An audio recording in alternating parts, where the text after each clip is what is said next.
Hey everyone. So we're live, it seems. Hope everyone's doing fine.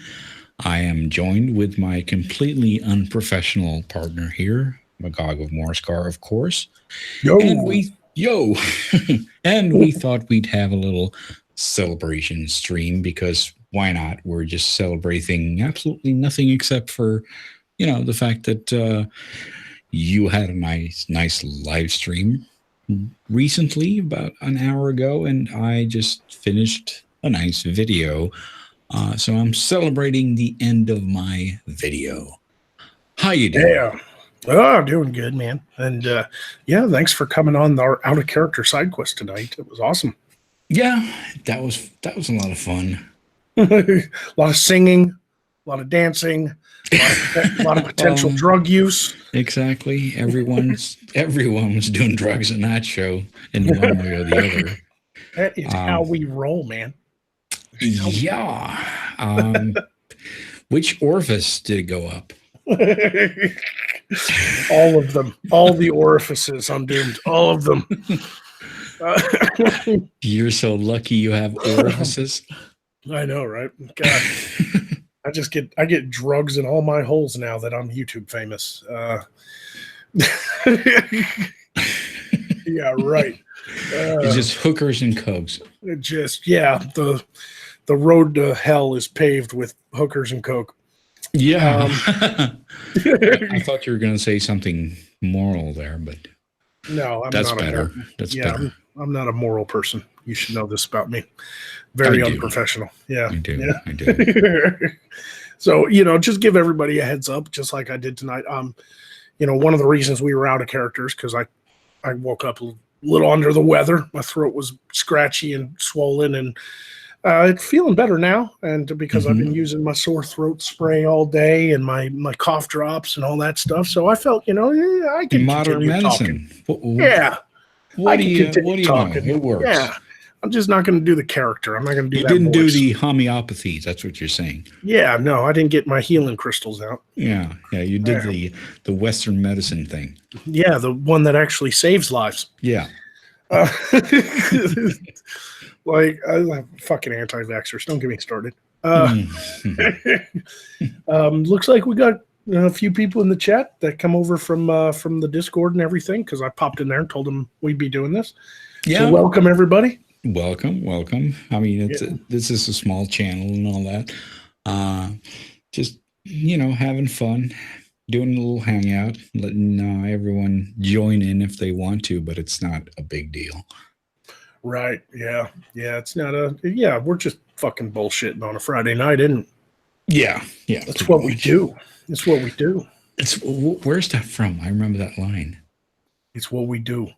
I don't know. Oh, that's Stargate. Okay, I got it. It's Stargate. Is that what it is? No, it's like, it's what we do. It's what we do, isn't it? Yeah. It's such a common phrase. It could have been used in a ton of movies. Yeah, I'm sure it's used in a lot of things, but that's what I remembered from. It's a kind of a cliche from Stargate. So everybody head over to the Undo merch store because it's what we do t-shirts will soon be available.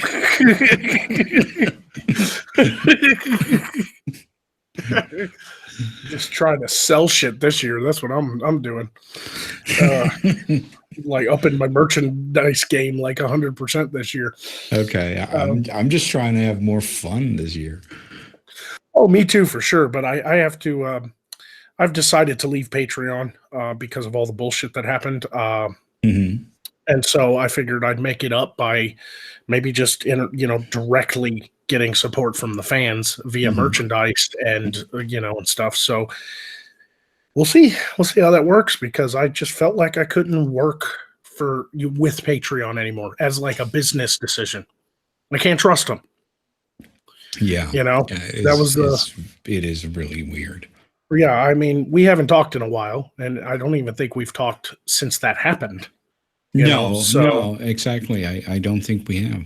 Yeah, it's been a pretty busy first month of the year, so I don't think we've talked since before Christmas. At least not live. I've DM'd with you a couple of times, but I got really affected by the Patreon thing. You know, like Sargon got hit and they took him down and everybody was pissed. And a lot of his audience overlaps with mine. Right. And so I literally lost like half my money overnight. Right. So why the fuck would I stay with Patreon? Yeah. I don't know. I thought you were kind of dependent on it, though. This is your day job. Yeah, and that's why I didn't take down my Patreon until this past Wednesday because I wanted to give myself enough time to get alternatives up, and now Subscribestar's back. Mm-hmm. They figured out their payment processing thing, and I'm selling art prints, and I'm selling T-shirts and merchandise, and we make pretty good on the super chat donations and stuff on side quests. So I figured I'll be all right. It'll come back. All right. So I plus I have some fans who were just like, fuck it, I'm just gonna send you money directly to your PayPal. Right. And I'm like, cool with that too. I'm cool with that too. Like fuck these guys. Like what really irked me about that whole situation isn't even what they did to Sargon. Like, it's their platform. If they want to kick somebody off for ideological reasons, I guess they have a right to do it. I disagree. I don't really buy that whole thing, but all right. Yeah, of course. I think it's all bullshit, which is why I said I don't agree. But what really sealed it for me to say, no, fuck Patreon, I'm not working with them anymore, was when Jack Conte did the interview with New York Times, and when they asked him about, what's with you losing all these people? Like, you kicked this Sargon off, and now literally hundreds of thousands of dollars has left. A lot of donators left your site. And he was just like, oh, well, they're just using that as an excuse. He told the New York Times that what's really happening is that creators are using this incident to be mad that they charge us 5%. Okay. And I was like, fuck you, Jack. Fuck you. Nobody I know has ever complained about the 5% fucking processing fee. No. Like, that's reasonable, in my opinion. Like, fucking YouTube takes 30%. Of course. So when he lied, just straight up lied, and told the New York Times, the creators are just mad because we charge them 5%. I'm looking at this guy going, this guy forgot that he works for us, not the other way around. Yeah, it is really perverse. That's what happened. They said it multiple times. They were like, we pay creators. No, you don't. Our fans pay us. We pay you to process it, so we ain't got to worry about the shit. You're my banker. You work for me, motherfucker. Like, that's what he forgot. He forgot the customer is always right. Right. That basic business ethic. That's true. I mean, if he actually said that, that's fucking really bad. Yeah, he's a fucking moron. They got it in their head because there's some multi-million-dollar Silicon Valley company. Got it in his head. You pay creators? No, creators pay you, asshole. Yeah, he's on there just doing that New York Times. Like, read the New York Times talking about, we fund the creative class. Those were his exact words. No, you don't. The fans fund the creative class. Yeah, the fans fund you. Yeah. Like, we like to fund the creative class. Like, no, you don't, motherfucker. You're a payment processor. Yeah. Like, that's all you are. You're my accountant. I hired you, not the other way around. Not even an accountant. You're more like the bank. Right. Yeah, exactly. It's like, dude, fuck off. At least an accountant does something. Even, you'd wish it wasn't necessary, but he does something. Yeah. And, in the really real world, if your bank fucks you over, what do? You close your accounts and you go find another bank. Yeah. Now, that's easier said than done on the internet because there isn't a lot of competition with Patreon. I cannot believe that's true, but I know it's true. I'm not saying it's not true. I'm just, that's weird. How can that be true on the fucking global scale? How can that's what's so weird. Competition? Well, because these companies, they they basically run the entire internet, and they have much money. I know. You don't have to explain it, but it's like, how is it even possible? You know what I mean? Yeah. You're asking, like the existential question. Yeah. You're not asking me directly, but I'm agreeing with you. Like, that shouldn't be possible. There should be tons of competitors out there, but these fucking companies, they like to shut down their competitors. Look what happened. Yeah. The moment Sargon moved to Subscribestar, PayPal fucking hit them. Was like, we're not processing your payments anymore. Like, what the fuck? That is a straight shady ass fucking mafia shit. That's right there. really, really weird how that's even legal. Remember Well, the 90s, or what was it? Maybe early 2000s when they were gonna split up Microsoft. That was the 90s, and that was over the Netscape. Yeah, thing. yeah. Which I think they're making a movie about. They're making a movie about Netscape and their battle with Microsoft. Yeah, I heard about it. I could have sworn anyway. Let me look that up. Yeah, I remember. I mean, I was a kid, so I don't remember it. No, it doesn't. You don't have to remember it firsthand, but just remember hearing about it. It's a movie. Oh no, that's a documentary film. But anyway, yeah, I've seen I've seen like the 90s documentary stuff, the 90s. And there was a whole episode completely based around the big tech boom of the 90s and the Netscape Microsoft lawsuits and stuff.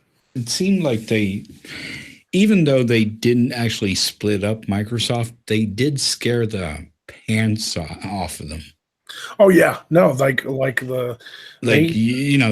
fucking canceled Internet Explorer, and it's not even a thing anymore.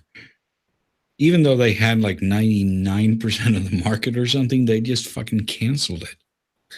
Well, that's what the lawsuit was once Microsoft developed its own web browser, it basically, and the web browser came free with computers, and everybody used those computers.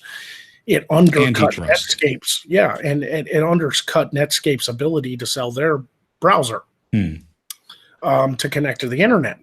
And basically, they did it to own the internet. They did. That's no secret. Microsoft did it to fucking, Bill Gates did it to own the fucking internet. Of course.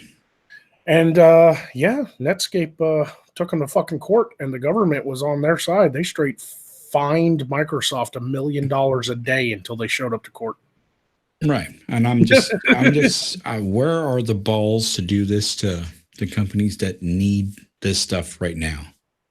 I know, like it probably needs to happen again. A better discussion than what's being had on Capitol Hill.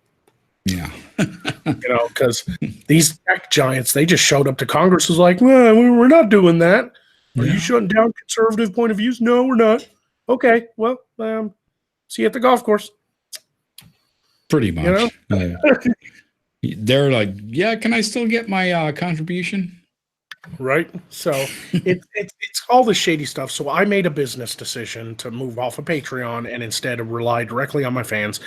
Not 100% sure if it's going to work or not, but we'll see over time. People are going to purchase our prints, they're going to purchase things, and hopefully that makes up for it. Because at the end of the day, if people are going to donate to me, I'd much rather just get the money from them directly somehow, and they get this cool thing in the mail instead of going through Patreon and dealing with. Because I saw what happened with that. Sargon was just kind of like the straw that broke the camel back. Plenty of other people were kicked off of Patreon before Sargon. Right. But once it happened to him, it just happened. It just was like that thing that just was like, enough is enough to a lot of people. And I saw that as an opportunity too, to kind of just like break off and do my own thing. Because maybe that's what just needs to be done. We need to stop convincing ourselves that the only way to do things is bending the knee to these fucking Silicon Valley companies. Yeah, that's true. That's true. There's a whole wide internet out there, and there's plenty of ways to make money now they are harder paths to take. Don't get me wrong. Of course, I'm going to have a harder time without Patreon. Of course I am. But I felt like that was a better long-term business decision. Plus, I like to stand on my own principles. So I don't do business with fucks like that. I don't do business with liars and, con artists, because that's the way I see Jack Conte now. Yeah, it's really getting that point, isn't it? Oh, it's terrible. It's fucking awful. You know. So that's what I've been up to, is just doing more content, get boosted in the algorithm. Been doing daily content. I've been working on merchandise stuff to help make up for the loss of Patreon, and I've been having a gay old time with SideQuest twice a week. So A gay old time. yeah, gay old time. Oh yeah, that's a blast from the past. You gonna bring back the word to its original state? I don't think anybody can do that. It's just, if I came out in public and was like, oh, we're going to take back the word and make sure that people are using it like it was originally supposed to, everybody would be like, that's gay. That has so many layers to it. What are you, the gay? Oh my God. Because of that, though, I think that's been, and you've been busy too, with your day job and all that stuff. So yeah, and I've been working on this thing I uploaded today. Yeah, you told me a little bit about that. You've that one took you a while. Yeah, it took longer than I thought because, like I told you before, it's not as I've done documentaries on like the space program and World War II and all that. And the thing you don't realize is obviously that as soon as someone does anything in World War II or in the NASA space program, there's a guy with a camera. There's no guy with a camera when a serial killer kills someone. So you're going to have a harder time to find something, to find stock footage. And yeah, and even crime scene photos and stuff weren't released publicly. Well, they are, but they're just photos, so that's fine. You can get those, but or at least some of them. But I just didn't appreciate how much more work that would make me have to do when I started that project, because I just figured, yeah, I'll just find whatever stock footage I need, and right. then it's like, wait a minute, there's nothing. I didn't appreciate that when I started it. What's weird? And I don't know if that's a good thing or a bad thing. Okay. But we don't really hear about serial killers anymore. That's true. I haven't thought about that either. Now, according to the FBI, there's anywhere between 25 and 50 active serial killers in the United States every year. Oh. Is it because the media has just joined together and said, we're not going to give these fuckers the fucking time of day? You're talking about the Soviet way to deal with it? Yeah, just don't fucking talk about it. They don't exist. Yeah, they don't fucking, they exist to the cops. Obviously, these people are being hunted, and if they're leaving bodies behind, they're being chased by detectives and stuff, but I just don't think the news media wants to cover it anymore. Wow, I've not thought about that, but you're right. I've not heard about a serial killer in years. Yeah, like years and years and years. Yeah, we hear about school shooters. We hear about mass shooters. We hear about gang violence, drugs. They love that stuff. Oh, yeah. Yeah, but they love that. When's the last time you clicked on regular news and there was like, today, another victim of the hillside slasher, like they used to give them names and they were like big news stories back in the day. And maybe that fueled serial killers wanting infamy. They wanted to read their crimes in the newspaper, and they wanted to taunt the media. And maybe the media was like, fuck that. We're not doing it anymore. We're not giving these guys fame. Right. That could be another side of it. Yeah, if only they not do that for fucking mass shooters and shit too. Like, I don't know if that works or not, but I'm just talking here. That's what we do on the Unprofessional stream. Yeah, of course. Well, you could have a point. Yeah. Seriously, I'm sure. Obviously, these guys probably expect to be shot, but I'm sure they're doing it the Klingon way, figuring that they'll get to Sto-vo-kor by being shot. Right. Die in battle, get to Valhalla. Yeah, exactly. So I think maybe if we paid less attention to it in the media, but the police obviously still paying just as much attention to it. Yeah, as long as it'd be a bit better. I think as long as they're caught. Right. What's important? Is it really important for the media to report on every fucking little thing that happens in the whole world? Probably not. Is it important for the media to report on murders? Yeah, maybe. I think it would be important for at least the local media. Like if it's happening in your town, people should know about it. So they know to, double up on their safety. Isn't that the weird thing, though? I mean, isn't that what's creating all this weirdness that you hear about a murder today in fucking Tokyo? If there's a murder in Tokyo, you hear about it. So you kind of get this idea in your head that there's murderers everywhere, every second of the day, because you hear every country's murder from every, wherever they are, you hear about it. Right. It's not just, okay, there's a murder in your town. It's just, there was a murder in fucking Rio. Well, I don't care about that, but you still hear about it. And maybe that's just stressing people out. Maybe the media didn't just choose to not give serial killers the time of day. Maybe they just were like, with all this other stuff, serial killers don't take precedence anymore. It's not news anymore. Nobody's scared of serial killers anymore like they were in the fucking 80s and 70s and 60s. Like maybe the news considers mass murders and school shootings and things like that better, more attractive news for ratings. Like maybe they just started seeing a loss in ratings when they actually started reporting on serial killers. Have we gotten so desensitized that now when we see a serial killer on the news, we're like, fucking pussy, you only killed 3 people. Like, is that the way it is? Like, we're so desensitized with like, come back when you've killed 17 people. No. But I think you're bringing up an interesting point, because I haven't seen anything in the news about a serial killer for like forever. I don't think they report on it. Maybe there's some sort of, rule, like unwritten rule, that they're not supposed to do that anymore. Maybe. Well, a lot of it too is I think there was a law that was changed that when it comes to serial killers, unlike other investigations, the cops are not allowed to comment on it anymore. They're not allowed to give out information. They're not allowed to, not until the person is caught.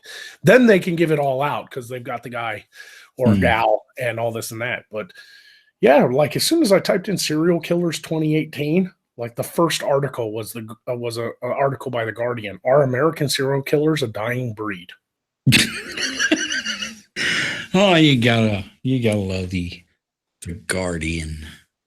I just maybe it's because these types of killings just lost their mystique to people. People don't pay attention to them anymore. Well, that's sad because obviously they're still going on. Yeah, of course. I mean, I'm looking at this article right now, and it's like, here's a couple serial killers that literally finally got caught in 2018, and it's like, this guy killed 7 people. That guy over there killed fucking, like, claims to have killed 19 people. And it's like, how come I never heard of these motherfuckers? Like, when it comes to the older serial killers, like Bundy and Gacy and people like that, there's like a mystique around them. The modern serial killers are boring, man. But I can guarantee you this, though. One of these serial killers decides to like kill a motherfucker, like kill like 6 people, and at each crime scene leave a note that says like "Make America Great Again." Fucking everywhere. That would be everywhere. There's a serial killer who's a Trump supporter. That would be fucking everywhere. Yeah. They'd love that. Oh yeah, the mainstream media would eat that the fuck up. Because it pushes their agenda. Yeah. And that's, but like, I mean, we know that for a fact. The most important thing, or the most interesting thing, would be what if he left a note saying AOC? Oh, that'd be ignored pretty quick. She's the golden child now. You think that'd be ignored? You think they'd bury it? I don't know if they'd bury it, but they'd third page it is what it is. It'd be like a blog. post, you know.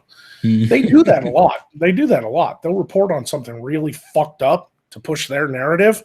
And then when it turns out to be a false story, they'll redact it, but they'll redact it on like some third page that nobody's going to read, you know, Right. just so they can follow the law, you know.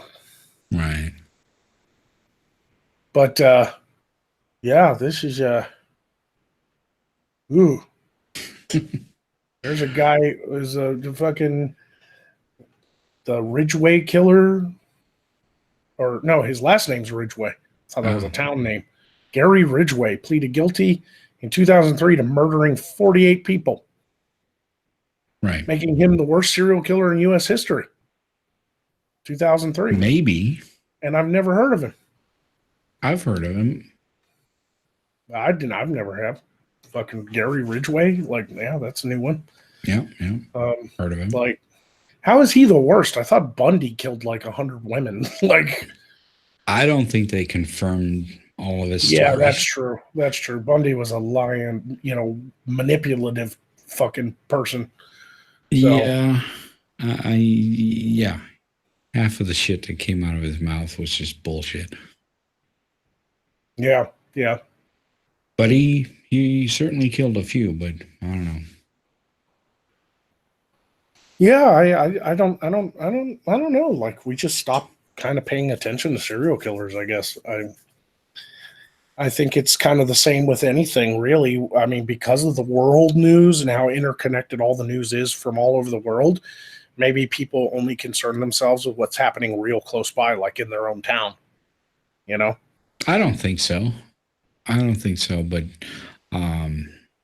it's just that murder is just something that happens every second now. So it's not really shocking anymore. Yeah, I suppose that's true too. I mean, we really are kind of, as a culture, desensitized to murder. Yeah. You know? I mean, we fucking watch movies about it, and we're fascinated by, you know, real life crime and stuff like that. And we watch police procedural shows where somebody's murdered every fucking week on an episode. Like I remember watching shows like that growing up, like long before like NCIS and stuff. There was like the first season of Law and Order and Murder, She Wrote and Diagnosis Murder and things like that. And I remember thinking, even as young as I was, how horrible is your life that every fucking week you have to deal with a murder? Well, I guess that's a cop. Not all cops. I mean, I could understand that maybe happening to homicide detectives in like Chicago, but we're talking about like Angela Lansbury running around getting caught up in murder mysteries every fucking week. That is a horrible life. I don't remember who that was, but there's that's episodes just where a she's homicide like, detective. What do you mean? no, it's a fantasy show. You know, it's a fantasy thing. You know. Yeah, I don't remember who that character was, but you've never seen Murder, She Wrote? Come on, man. It's an older show, I granted, but you know. I remember the name. I don't know if I don't remember the show. Well, you just probably never watched it. I only watched it because it'd be, you know, on the TV when I was living at home as a, you know, younger teenager. And my parents would be watching older shows like that, you know. But right. Yeah, well, fucking Fowler, Willing McGoganite says Columbo. Yeah. Remember Columbo? Oh yeah, Columbo. Yeah, I remember Columbo. That was fun when you were a kid. Yuck Nomino says, interesting theory. The lead on Murder, She Wrote was the killer. It was a weekly of her pinning the blame on somebody else. That would be an interesting twist. Angela Lansbury murdered 1,000 people. Like, but you watch the shows like police procedural shows, you can kind of understand why they have to deal with a murder every week because they're police. But these shows were like, I'm Dick Van Dyke and I'm a doctor and I solve murders on the side. It's like, dude, get the fuck out of wherever you live if there's a murder every week. Like, stop living in this small town where there happens to be a murder every fucking week. Yeah, especially those British series when they're like on a small island where there's like 200 people living and every week there's a new murder. Right. That's like, oh, okay. You have a new murder in Somerset, huh? Yep. Okay. And Roger Wilco disagrees with us. He says, I don't think we're desensitized. People react to everything, overreact to a lot of things. Isn't that kind of part of your careers on the tube? Yeah, I guess you could say. But here's the thing. When it comes to that kind of shit, like the identitarians overreacting, they overreact to stupid shit that we have to call out, like as comedians and entertainers. We call them out because it's fucking stupid. I totally understand people overreacting to, like, I don't know, a serial killer murdered my mom. That deserves an overreaction. I don't I know do if not understand people who overreact to MAGA hats. I don't understand how that would be an overreaction, though. Yeah, that would just be a reaction, wouldn't it? Right. So overreaction is another thing. Yeah, but I mean, he is kind of right. People do, like, seriously. People like to overreact now, sure. Yeah, but I mean, it's different. It's like, do people care about serial killers? No. Do they care about actual, like, gang crime in black communities? Fuck no. No. You know, like, that's what, my biggest beef with the left is they're all, they're supposed to be advocates for people of color and all this and that, minorities, but their only argument is white man evil. They never tackle the actual issues that are plaguing the black communities of this country. Right. And they don't really care. You can walk up to a leftist and be like, did you hear about the 3 black kids that were shot in a gang crossfire in Chicago this weekend? Oh, no. No. You only care about your own virtue. You don't care about these people, Yeah, your virtue signal your way to the top. Mm-hmm. And that's why I've always felt comfortable being very center right. Right. Did you see Piers Morgan's article? Which one? I think it was yesterday or something. He wrote some threw some shade on AOC. Well, that's not hard to do. no, but it was funny. He's quite eloquent and all that. And he pointed out that he had this picture where he figured out what she was wearing and what it cost, and it was like, holy shit. She's like wearing $3,500 worth of clothes, and that's not even counting her handbag. Right. Yeah. And you know that the handbag is the most expensive shit a woman will wear. So. Besides shoes. Honestly, No, the handbag. That's the most expensive thing. Well, speaking in general, I've seen women wear shoes and carry handbags that were more expensive than the actual clothes they're wearing.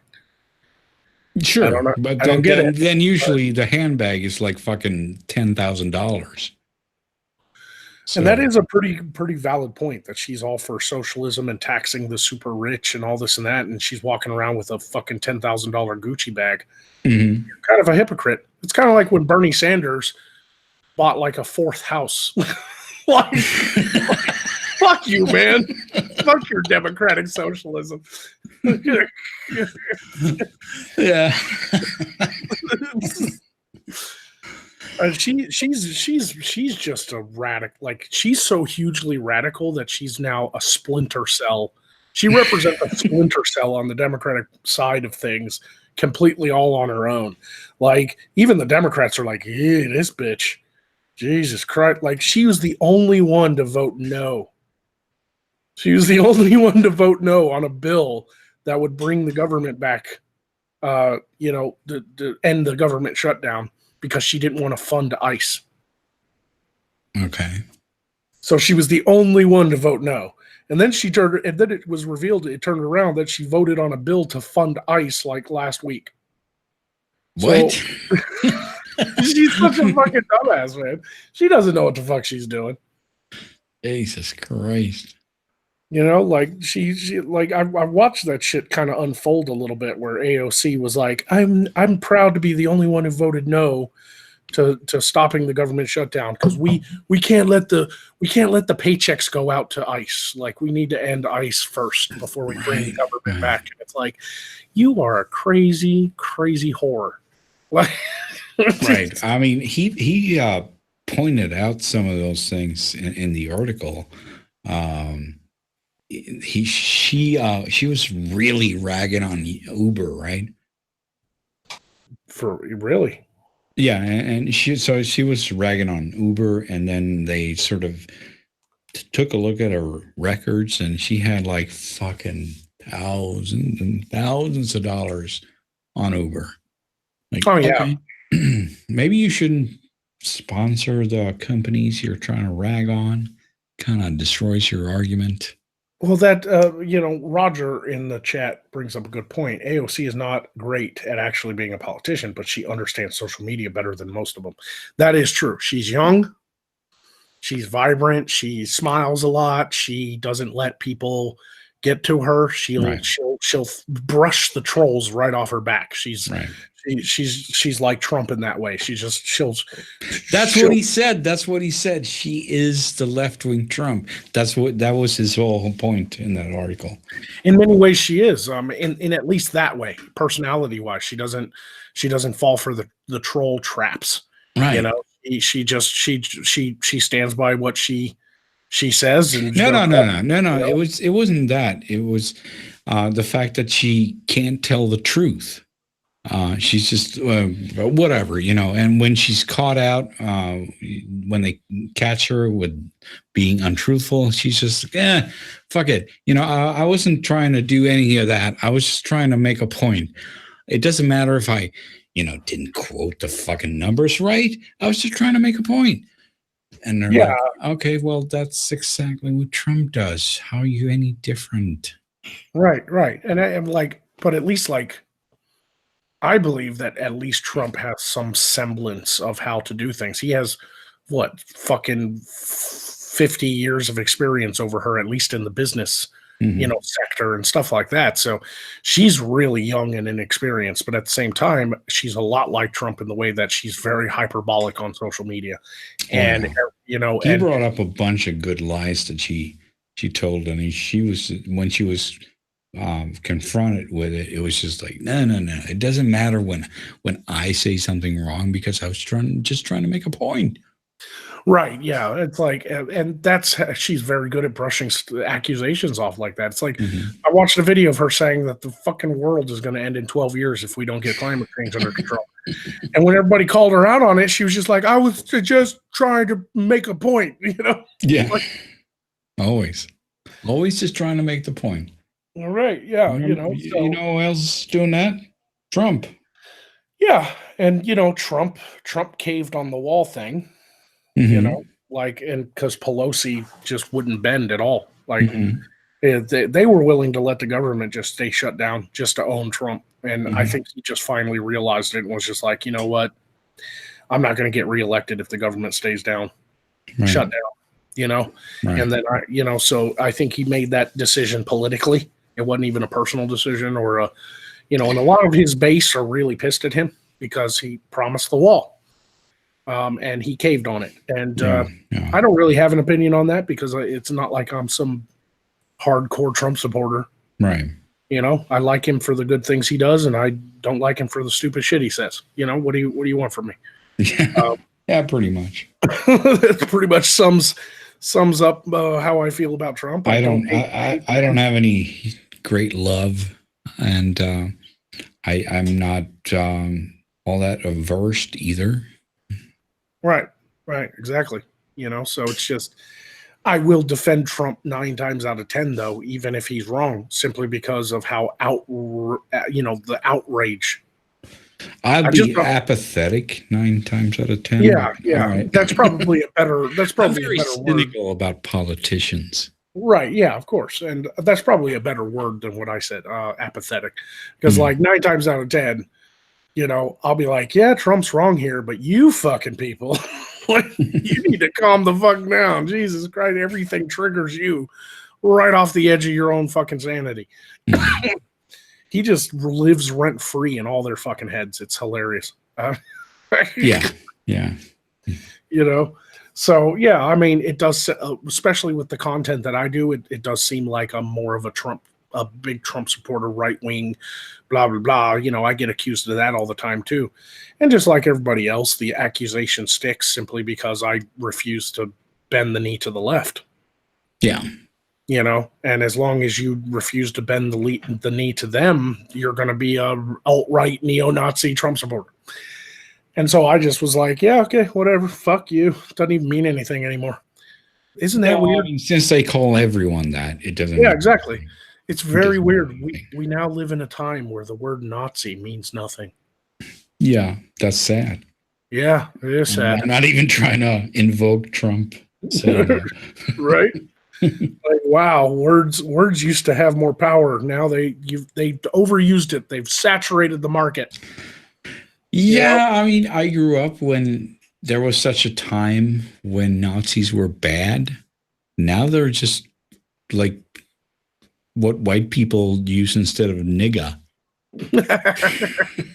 Well, I do believe too that I still believe that most people consider real Nazis bad. Like you see a motherfucker with like a swastika tattoo on the back of his bald head, and he's wearing like a leather jacket with the SS fucking thing on the arm. You're like, that's a terrible person. I know, but outside of that, I have never ever seen such a person. You have to be in the right place to see. You've got to get out more, buddy. Come to the South. Maybe not. It's not like they're everywhere, but every now and again you see one because they're fucking very I've proud. never ever seen that in my entire life. So to me, people battling Nazis seems absurd. Well, that's what's so strange too, is that like you watch this stuff on the internet and it feels like it's happening right next door, but in reality, I've only ever seen a real Nazi, like a hardcore neo-Nazi biker guy with the SS fucking shit on his fucking helmet while he's riding his Harley. He's got like a fucking iron cross, with the fucking skull. And and you see that guy and you're like, that guy's a piece of shit. I've only ever seen that like 3 times in the state that I live in. Right. Like in my whole life. 3 times more than I have. Right. So it's one of those things where it's like, if I've only ever seen that 3 times in my entire life, how is there all of a sudden in 2018 or 2016 infestation, just an infestation of neo-Nazis everywhere? I don't buy it. I've never bought it. I do realize there are bad people. I do realize there are actual neo-Nazis in the world. Yeah, but the thing that they forget is that they're Germans and they're still out there and they're still trying to take over Europe. Yeah. Yeah, it's like it's not about the Nazi thing that they switched the flags out and all that, but now they're still trying to take over Europe. Don't forget about the fucking Germans, man. Well, Nazism isn't even like necessarily the equal to fascism. Fascism can take many forms. Well, fascism was actually the Mussolini branch, yeah, that was his teachings. Yeah, that started. Yeah, so it is a different thing. It's. I'm not saying it's good or anything. It's just a different thing. Nazism and fascism are 2 different branches. Yeah, they are. But Mussolini was Hitler's little pet dog, and Hitler did adopt a lot of the fascist teachings once he took power. Now, when they first started, they were the National Socialist Party, and they were for the workers. But yeah, that's what they always say. That ended pretty quick as soon as they gained power. That's what AOC says. Yep. So and that's what the Venezuela stuff happened this week too. Massive hundreds of thousands of people in the streets to try to protest and overthrow what's his name, Maduro. Yep. And it's like, hold on. I just gotta do the super chat here. It's all out of bubblegum says I'm stalking, but in a good way. So. Yes, all out of bubblegum. He's a regular on the side quest chat. Welcome, bubblegum. Right, welcome. Yep. But yeah, it's Maduro. Yeah. So that's happening, and it's like the moment the footage started getting released and all the pictures started coming out on social media, instantly it was like, it's a Trump coup. Yeah. Yeah, I tweeted that. Why are you defending Maduro? Even if it was Trump, even if it was, which it's not, but even if it was Trump and the CIA doing some shit to overthrow this socialist dictator in Venezuela and give the power back to their people and try to fix their fucking economy, even if it was Trump doing it, why are you supporting Maduro? Like, they're fucking starving. yeah, they're eating their fucking young. They're so hungry. Yeah.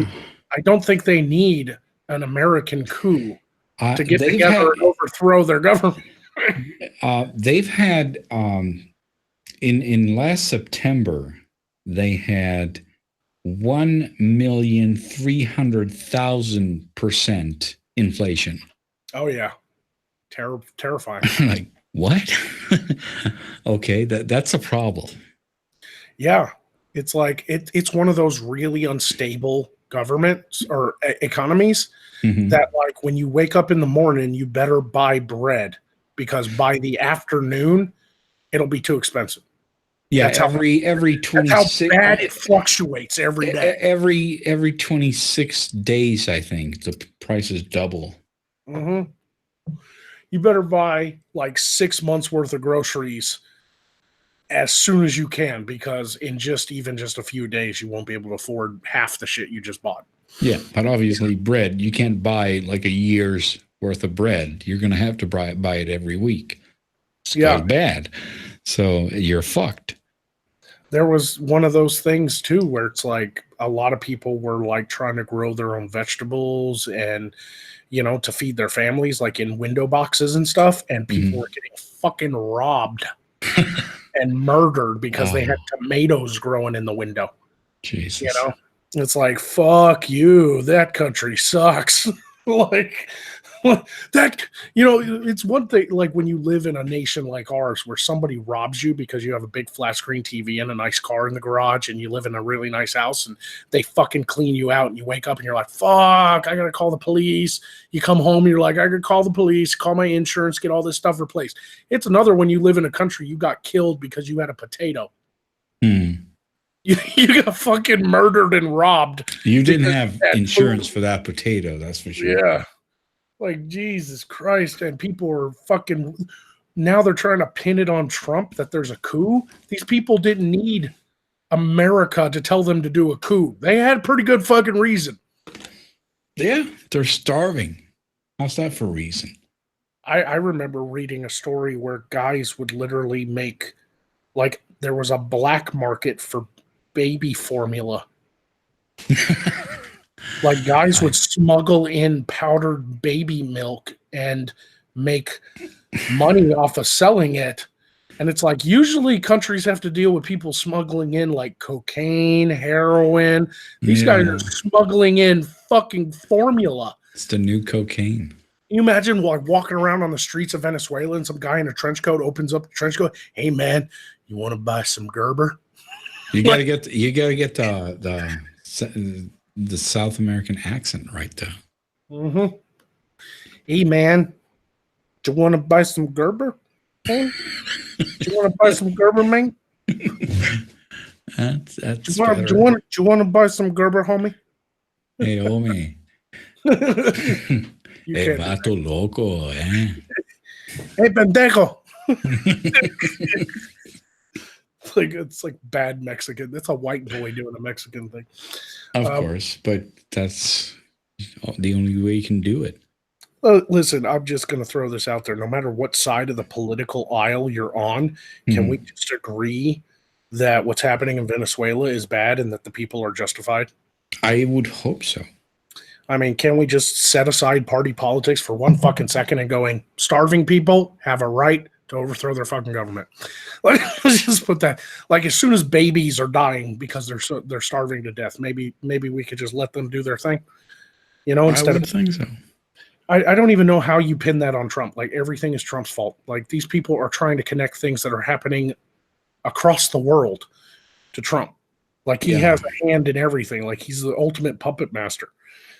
Yeah, one day he's retarded, and the other day he's like fucking 4D chess. I don't know. Yeah, it's like the ultimate Bond villain one day, and the next day he's an ignorant asshole, doesn't know how to be president. We should impeach him. And it's like, wow, you guys can't even make up your fucking mind. Yeah. Is he a Bond villain or is he a fucking court jester? I don't.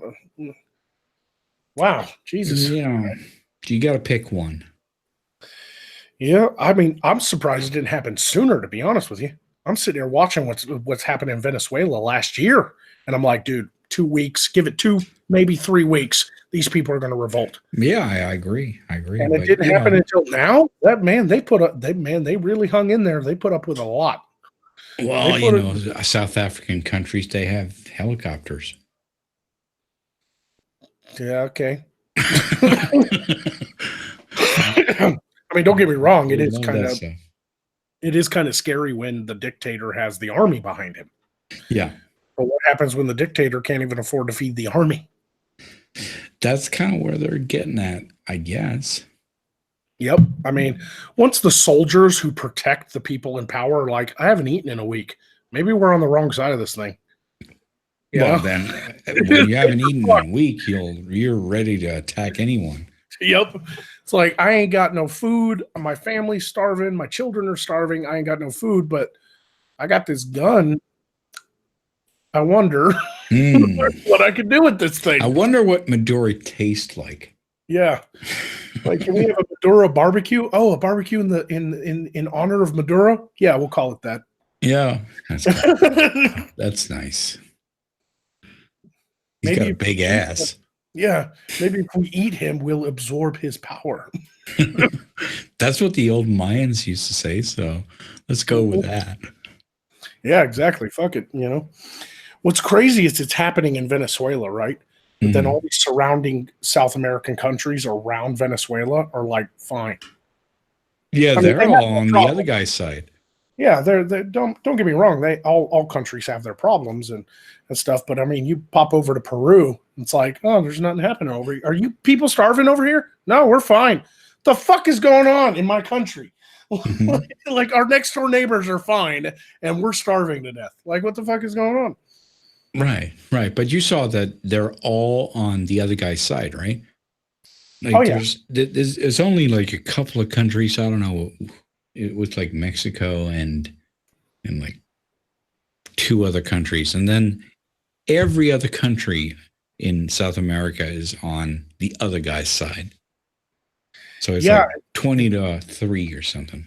It's funny to see the left come out and calling this some sort of coup by Trump, and America is getting involved, and there's like a coup going on, and it's Trump's fault, and supporting Maduro in some way. And the Russians backed Maduro. That's going to be a problem, isn't it? And I'm sitting here going, wait, I thought you said the Russians were like puppeteering Trump. Like, I thought you guys hated the Russians. Like, make up your mind. What's going on? That's a classic cartoon with a guy that has to press 2 buttons, right?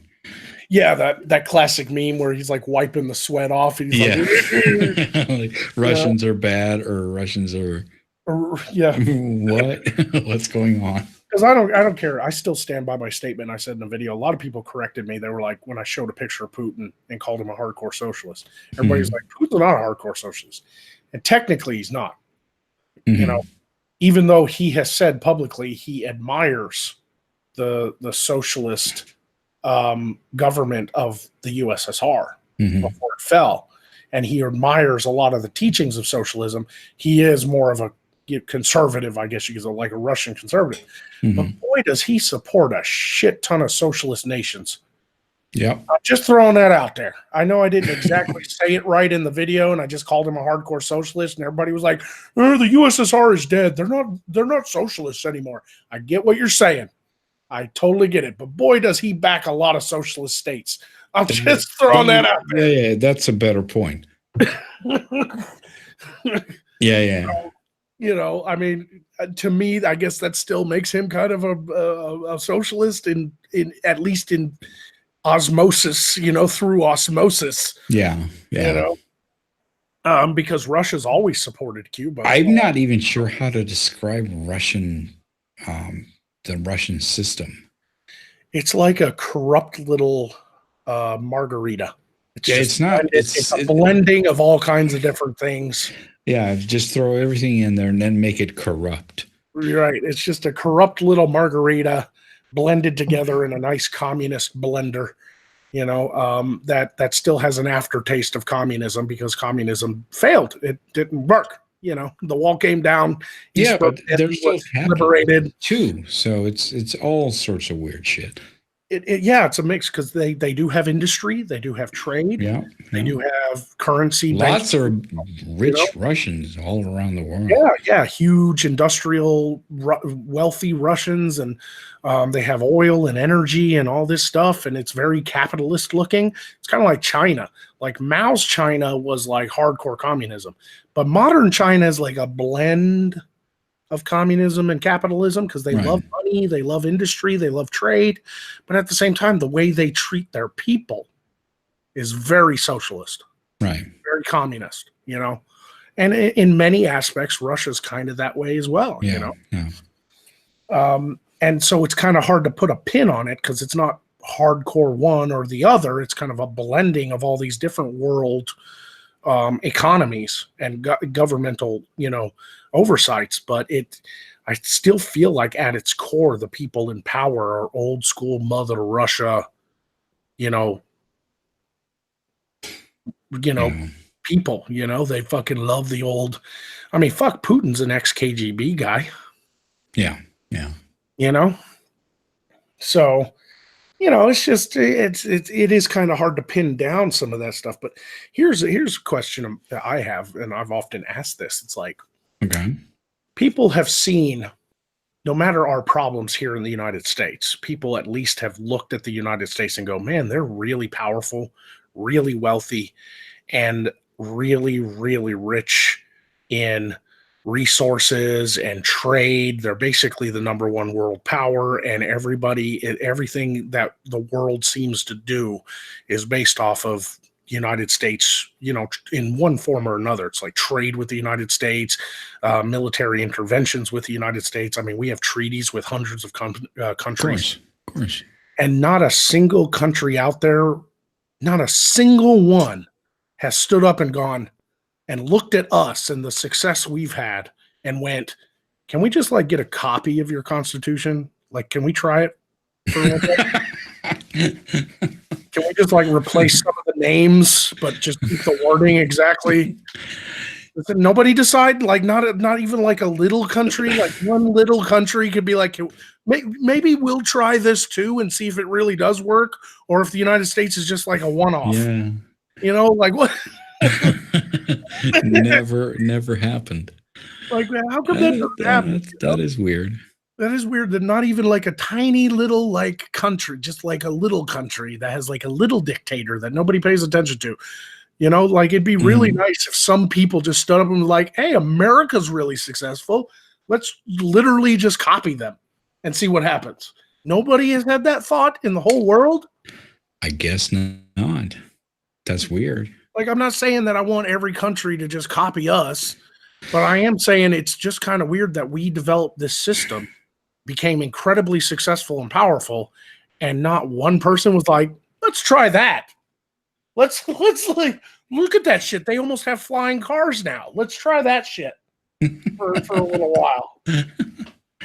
That is weird. But you know, I'm glad they didn't.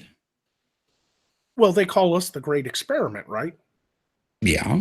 There's never been a government quite like ours in the existence of human history, so far as we can tell. Mm-hmm. And that's why we're called like the Great Experiment. And even back when it was first implemented, a lot of empire, you know, like the British Empire and, you know, imperialists and monarchies and things like that looked at us when we finally kicked the British's ass and established our own government for the first time.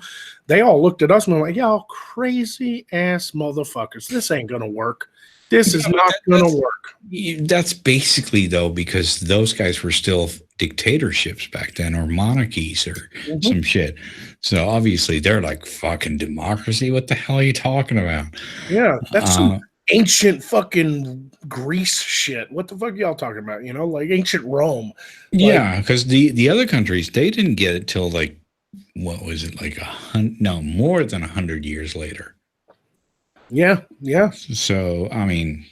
And I know other countries in the West, like England and other European countries, have freedoms. I get it's not just about freedoms. It's about the the structure of our Constitution, Mhm. it makes it such a fluid document that allows it to constantly flow towards the people. The Mhm. power is in the hands of the people, not the other way around. And that is such a fragile and unique thing. And Right. nobody's decided to try that. Like, I like name one of these like small shithole countries nobody's ever fucking heard of. Well, can we just like go in there and be like, y'all want to try this shit out for like 50 years? See what happens. We'll help you. You know, can we expand this experiment to see if it works elsewhere, or is it just us? I guess there's a limit to our imperialism. Yeah, we can't just go in and conquer them, but I mean, somebody pick like Lithuania or something and fucking be like, here's a copy of our our Constitution. Do you want to try this out for like, I don't know, a year? Yeah, come on, look at this. You want to try this? Come on. Like, I can buy a you know you'll love it. Come on. I can buy a copy of the Constitution at a fucking gift shop and send it to a country. Y'all just tell me what country you send it to. I'll send it to you. I think that'd be the ultimate troll, is like if thousands of Americans decided to just grab a copy of the Constitution of the United States, put it in those mailing tubes, and just mail it to every country in the world. Like, just to random capital cities. Like, Russia gets a tube from America. Like, some guy in Texas sent a tube. They open it up like, what the fuck? You motherfuckers, send us a copy of your Constitution. What are you trying to do? That'd be the ultimate troll of the world. That shit would be funny as fuck. Today, thousands of constitutions were mailed out of the U.S. today. You know, fucking okay. Try it out. I'm serious though, man. I'd love to see at least one country try it, just so we know we're kind of on the right track. I'd like to see the United Kingdom try it, because they're really, really failing right now. They need it. They need it. They need it bad. We need to like call up Sargon and Dankula and be like, you guys need a couple copies of our Constitution, bro? I got one right here. Come on. Yeah. You want it? Hey, we are experts at this Brexit thing. We had one back in 1776. Yeah, it worked out great. Come on. Worked out awesome. There was no deal, okay? It worked out great. We didn't even. We just took your fucking tea and shoved it in the fucking river. It worked out great. Come on. We didn't even want to drink tea with you motherfuckers. We tossed it all in the fucking river. Yeah. Worked out great. Come on. Yeah. And we call cookies and not biscuits. So we're right, you're wrong. Okay? Yeah. Fuck your biscuits. The only time we talk about biscuits is sea biscuits. Can you imagine, like, Martin Luther, like, walked up to a church door and hammered a fucking, manifesto to the church door, and it caused a schism in the Catholic Church. And basically birthed out of that schism was the fucking Protestantism, right? Mm-hmm. Can we get like a repeat of that in history now? Just send the Constitution of the United States to Dankula, and he can just hammer it on the door of a fucking parliament, and that'll go down in history. And like 50 years from now, people will be like, have you ever heard the story of the Dank? He dared to nail a document to a door and change the course of our history. Yeah, they need it. Did you see that video Sargon put out today? Which one? Because I watched one, not the other. There was one I didn't watch, which was about the police. Yeah. But I did watch one about like how triggering MAGA hats are. I don't know about that one. I watched the one with the police. No, I hadn't seen that one yet. Scary shit, man. Oh yeah, it's fucking terrifying, isn't it? They called up some dude and interrogated him, even though they admitted that what he did was not illegal. Like, how can you fucking interrogate someone for something that's not illegal? Yeah. No, but we want to check your thinking. Is that like a thing? Do they, like, if you're sitting there being talked to by the cops and you finally have had enough and you're like, I want my lawyer, do the cops go, what do you think this is, America? No. No, they do give you your lawyer, but they have this clause, like, where they say something like, instead of Miranda rights that we have, right? Miranda rights. Yeah, the Miranda rights. Yeah. Instead of that, they say something similar, but if you choose to not answer questions, then that will be taken as a sign of guilt, is what they say, instead of, you have the right to remain silent. Right, right. So they're like, yeah, shut up. You can do that, but then you're guilty. Yeah. Yeah, that's okay. Well, that's great. Fuck you. Now, don't get me wrong. There's still always that human nature that is pushing against the system we've developed here. There's still people who want to subvert that fucking system. Oh yeah. And hold you that have thought, to though. Hold that thought. Let me just go do the super chats. Okay. We got Charles Fowler, the willing McGoggonite. He's saying that you're the president and I'm the VP. So, there you go. Sure. I don't want to do all that work. Can you be president? I don't want to be president either. Then we go, all out of bubblegum says, in the movie Lord of War, the country that's based, let's see here. Okay. The country that it's based on had that system. That is until the previous president was killed and a dictator took over. Okay, was that Nicolas Cage movie? Yeah, it was a Nicolas Cage movie. Problem is, in countries like that, you can't just adopt the American system and expect everybody to just fall in line. You have got to also have the military power to get your country under control and kill warlords. It takes decades. Yeah, it takes a long time. Like, we still had to do that after the British were kicked out. Mm-hmm. Like, we still had to get all the states under control and secure our territories and fucking, and I mean, expand to the West, and Manifest Destiny had to happen. And I mean, trust me, it's not just the signing of a fucking Declaration of Independence and a Constitution. Read about the first Constitution before we adopted the one we have. Read about the Articles of the Confederacy. We tried that. I've seen them fucking YouTube videos. That's we tried that for about 6 months. Was like, this is not working out. I'm a traveler. So, I mean, don't get me wrong. I it was all kind of said in jest what I said, but I mean, you would have to not just borrow our Constitution, so you get the idea of the difference between liberties and rights and the power of the government based on the power of the people and all that stuff. Right. You also have to have the people behind that idea. And in a lot of cultures, they're just used to the way things are. Yeah, try to implement that in China. Right. That won't work. No. Yeah. Even though I think China would benefit greatly. Oh yeah. I really do. If they could actually just copy that thing like they copy everything else, they would crush everything. They would become the hegemon on the world.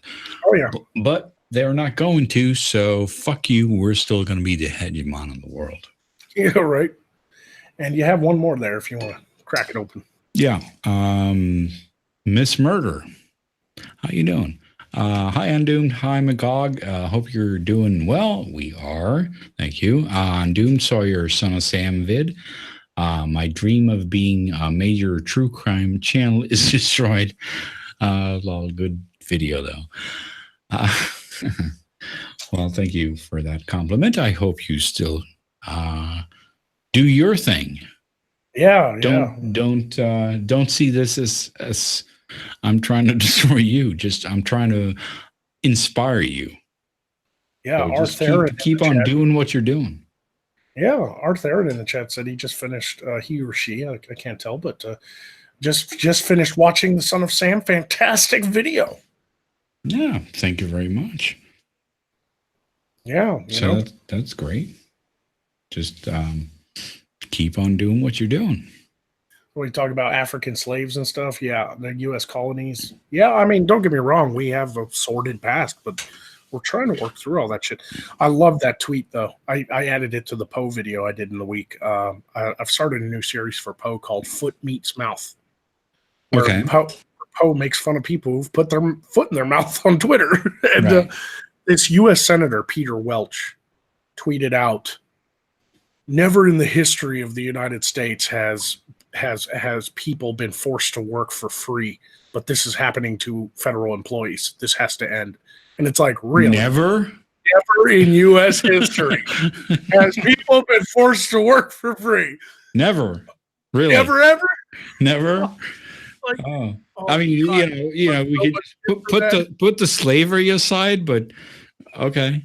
Also, that happened last time when Obama was in charge, so there's that. Yeah, it's like, oh man, he really fucking put his foot in his mouth on that one. Didn't even think about it when he tweeted it. And that is the ultimate problem with Twitter. Is people just don't think before they tweet. No, but that's the beauty of it. Yeah, but it is kind of a war zone where the current culture war is primarily being fought on the battlefield of Twitter. And that sounds so gay. I know it is. That isn't like the battlefield. Remember our grandfathers in the trenches of Omaha Beach? Oh yeah. The trenches of Twitter. Yeah, okay. Yeah. But I mean, it is a metaphor. It's like it's all like people say love is a battlefield, like it's not literal, but there is kind of a fight going on for the soul of freedom of speech, for the very spirit of freedom of expression is happening on Twitter. Yeah. And that terrifies me because Twitter is such a shit platform. It really is. It's garbage. Well, I mean, it is, but it's the one we have. Yeah. I think the biggest problem with Twitter is they, like a lot of these other social media sites, they don't apply their rules fairly across the board for everybody. Well, no one does, obviously.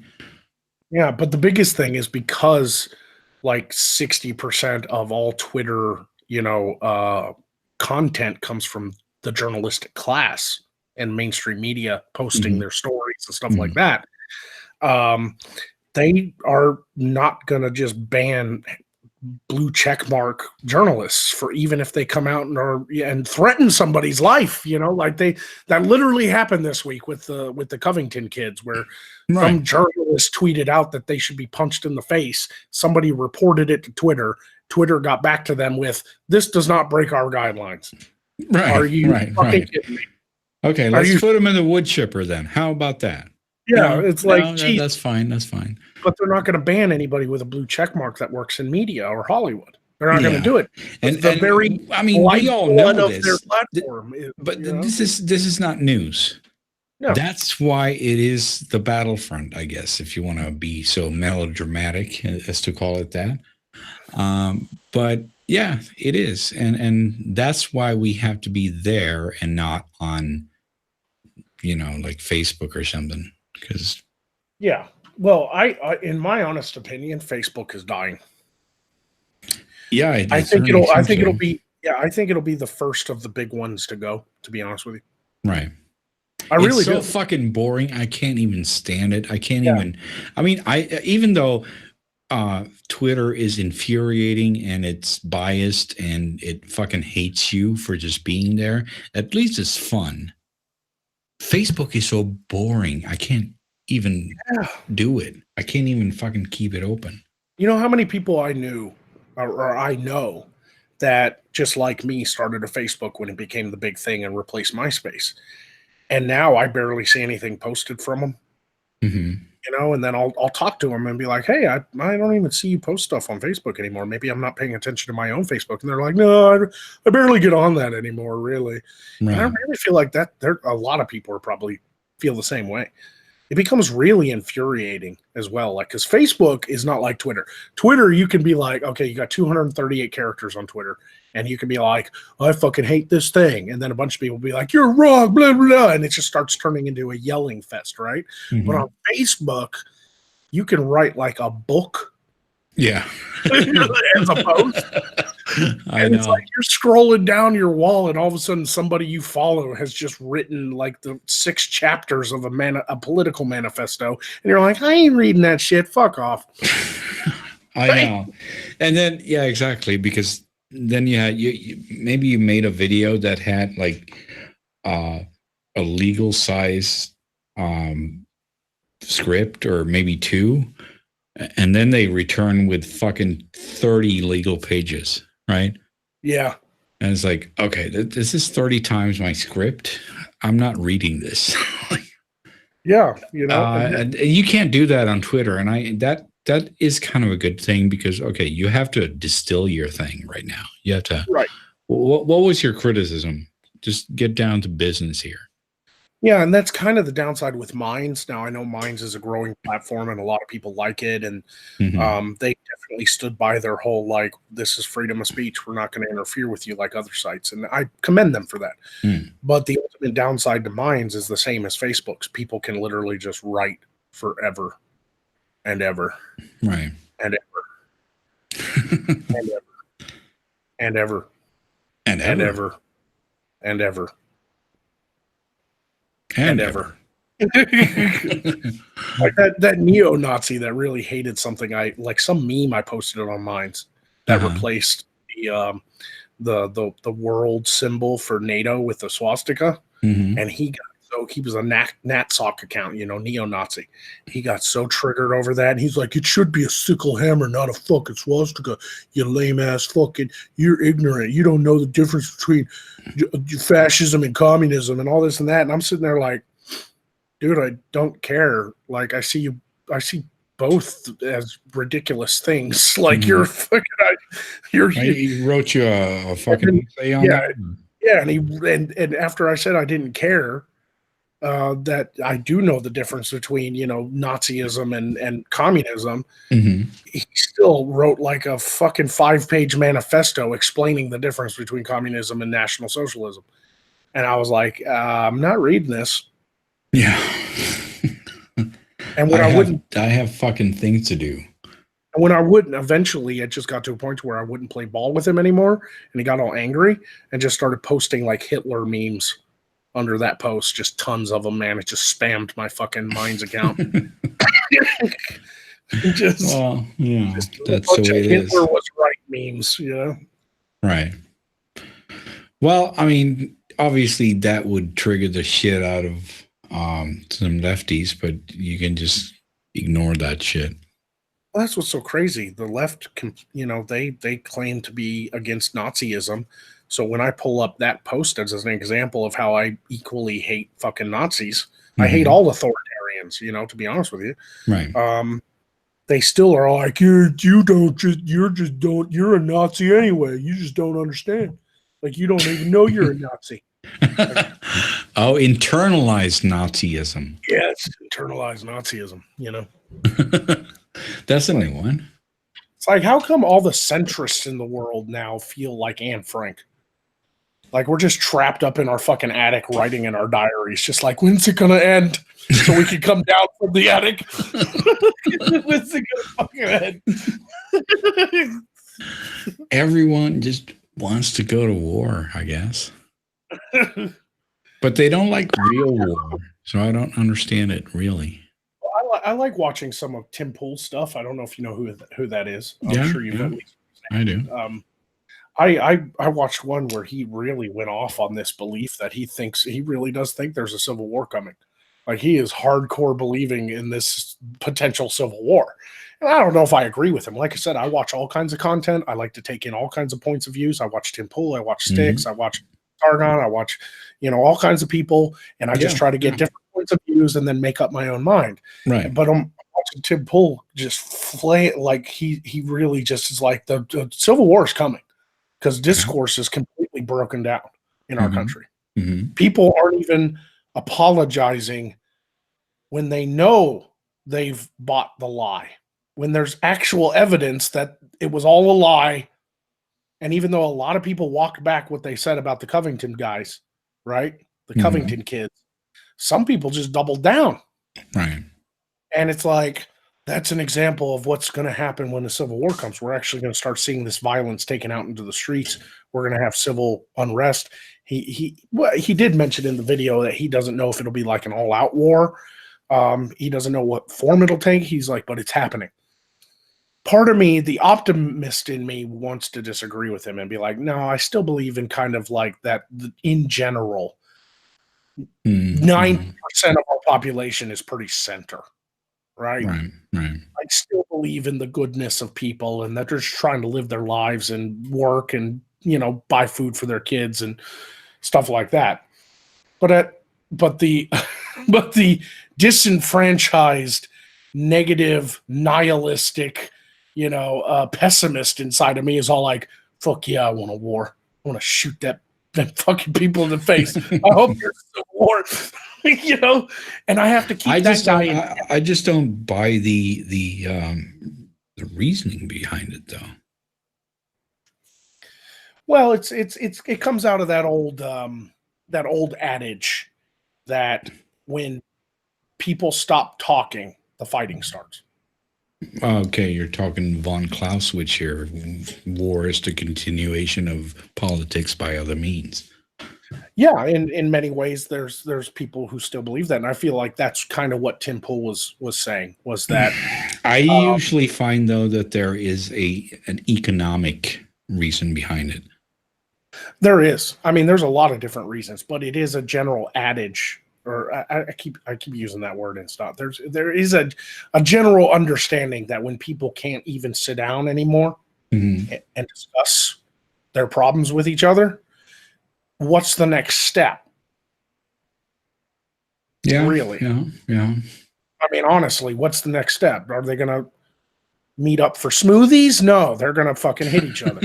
Okay, they're not going to play poker and have a bet, or they're not going to fucking go see a movie together. They're going to hit each other. That's usually what happens nowadays. It seems people are just getting assaulted. Yeah, for no reason. But I really feel like, too, that the reason, the optimist in me is like, there's probably not really going to be a civil war. There's going to be some civil unrest because we're already seeing that. We're seeing these protests get out of hand. Yeah. People get cracked in the head with bike locks and shit. We're already seeing that in pocketed areas around the country, but it's not mass. It's not everywhere. But I really don't think there's going to be an all-out civil war simply because one side is perpetually offended even by their own. And that kind of way of doing things is unstable as fuck. I just don't see what the goals of the different sides would be,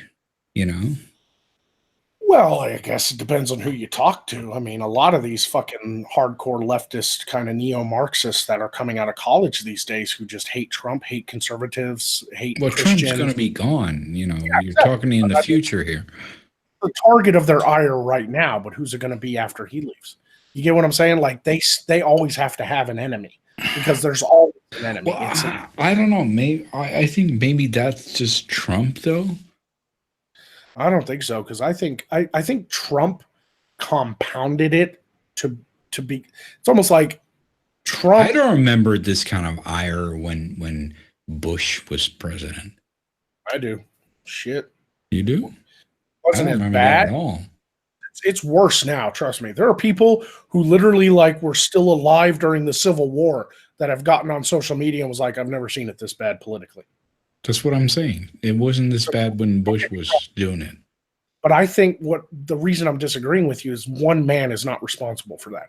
If it's worse than civil rights right now politically in this country, that has been a buildup over time. There's no way one man is responsible for that. There's no fucking way. And we know that because he was elected in 2016, and even before 2016. There was Gamergate and the neo-Marxism, attacking things and, politically charged things happening. And Obama would just bend the knee to most of it, Right. But there was even a speech by Obama while he was still president where he was like, college kids are coddled. We got to stop coddling these young people. And I was like, wow, he said something I agree with. Right. So if he's saying that back then, before Trump was even elected, before Trump even ran, there's no way one man did that. He was just the light that he was just the fire that lit the fuse. Right. But the fuse has been building over time, the powder keg. If you will. What would be the economical thing that could motivate this thing? Into what? Motivate into a civil war. Oh, that's interesting. Man, that's tough because it's not going to be like Venezuela. We're not going to see, No. And like it does. obviously the first Civil War had to do with slaves and all that shit. So Yeah, I mean, and also, the whole idea of states keeping independence from the Union and stuff like that. I mean, there was multiple reasons for the Civil War, but a big reason was slavery. Yes, and I hate it when people say it wasn't. It was. Yeah. It was. I'm sorry. I mean, just stop trying to change fucking history. It had there was these I other didn't know, things. I didn't know they were trying to change that. What? That they trying to change that it was about slavery? I've heard some people argue that. Is that a Civil lefty War. thing or? No, it's oftentimes spoken more about the right because a lot of people are getting tired of the left blaming them for slavery because obviously we're guilty for what our ancestors did. And to argue with that, a lot of people have come up with this idea that Civil War wasn't fought over slavery. It was. It was. It really was. And it wasn't just Abraham Lincoln. The entire Republican Party at that time wanted to end the slave trade in America. And we weren't the only country doing it. Europe did it too, starting with the English Empire. They were like, okay, no more Ivory Coast slaves. We're done. We're done with that. It was just time to make that change. And it was happening. And that's that. Now, there were other reasons too. The South did want to stay independent. They didn't want a singular nation. They didn't want a unified nation. They wanted each state to have its own powers and stay that way. Right. And there was economic reasons too. I mean, they didn't want the North interfering with their money making. They didn't want the North interfering with the cotton trade. And the sad part is, and the sad part is, if it wasn't for the slavery thing, we'd all understand it. This is what's happening with Britain right now with Brexit. Yeah, except they don't have slaves, so they're fine. Yeah, if the South had never had slaves and the slavery was not a part of the Civil War, or like what led to the Civil War politically, it would have been a complete and utter political and economic issue, and it probably wouldn't have ended in the Civil War. It would have been the Southern states going, "We want to keep our independence so that we can have our own trade agreements and we won't get taxed by some union Congress that's 1,000 miles away taxing our cotton trade and our fucking tobacco trade." Right. And it's like, okay, let's sit down and talk, work something out, But because they had slaves, the North was just like, nope, your cotton and tobacco trade is completely reliant on free labor. Fuck that. We're ending this. So, there was a lot of things that went into that. But economically, go back to your original question, what economic thing could happen to cause a civil war now that political discourse is heated up to this point? At this point, it could be something as simple as the price of internet goes up. Fuck if I know. It could just, there could literally be, it could be just like some terrible law that gets passed. Economically, I don't know if this counts as economically, but honestly, I really think that if Trump had been successful with building an entire border wall, not just like 200 miles, of in these places that really need it, but I'm talking about like the whole 2,000-mile southern border. If he was successful in securing that and making it happen, that could have caused a civil war. No, I don't think so. That's not a reason for people to go to war. It doesn't seem like it on the surface, but that really does bigger border security, because the wall's not going to fix every problem. But even if it stops 10% of immigrants and drugs and things like that coming into this country, that in a roundabout way would really hurt the Democratic Party's votes and the agenda they're trying to push, which is this open border world, unity thing. And that could be compounded down to the foot soldiers of the screaming college kids. And kick something off. It could potentially, but I'm I'm not buying that. Right now. I'm hypothesizing. I'm not 100% on that. It could have, it might have, but it might not have. I don't know. I'm just guessing. But there is this huge push to stop border security for some reason. Well, I mean, obviously they want more voters. I get that. That's logical reason from their point of view. I'm not saying it's a good reason, but it is logical. Yeah. But economically, I don't know. I mean, if food shortages, gas prices go up, I mean, anything like that could affect people's, day to day. It's kind of like, why did the riots in France start? The yellow jacket guys. Gas price. Yeah, exactly. The tax on gas. Yeah. That triggered all the regular folk, like your middle class people. That's really what regular folk care about. It's like gas price. Mm-hmm. So don't fuck with the gas prices. It's basically a good thing if you're going to be a president or a dictator or whatever. Yeah, the president of France got it in his head that he was going to lead the charge in climate change by implementing a massive tax on gas. And that really just pissed off your average Joe Blow who didn't even care about the party politics or anything, probably wasn't even paying attention until that happened. Then when you get the normies out in the streets, you're fucked. Yeah, that was really bad. I mean, those guys weren't even in a party or anything. They didn't care about fucking politics. It was just like, don't fuck with my gas taxes, asshole. Like, Jesus, this is new. People just going out and wrecking the city because of gas taxes. Pretty much. It's just fucking shit up, They're just fucking everything up. Honestly, I think, at the end of the day, the biggest reason I disagree with Tim Pool is that the left and, the warriors out on the streets protesting Trump and protesting conservatism and calling everybody racist and bigots and Nazis. At the end of the day, outside of wearing black masks and hitting people with baseball bats and bike locks, them motherfuckers wouldn't survive a fight. Well, there's that, and that's a very good reason. But there's also the other side of it, and that is that I think they'll grow up. That's the big thing. Time changes people. Yeah. What was that? Wasn't that? Isn't that that German guy who said that? Like, if you're not a socialist at 19, you don't have a heart, and if you're still a socialist at 30, you don't have a brain. Because young people's politics change constantly, right. And there's just this. It has been well proven and documented that the older you get, the more kind of conservative you become. Even if you're not like hardcore conservative. I'm not saying people flood from one extreme to another, but it does seem that. No, but it goes together with the young mind, and the younger you are, the more sociopathic you are. Right. Yeah, in many ways. Right. Then again, I don't know if sociopathic is the right word. I think young people, they're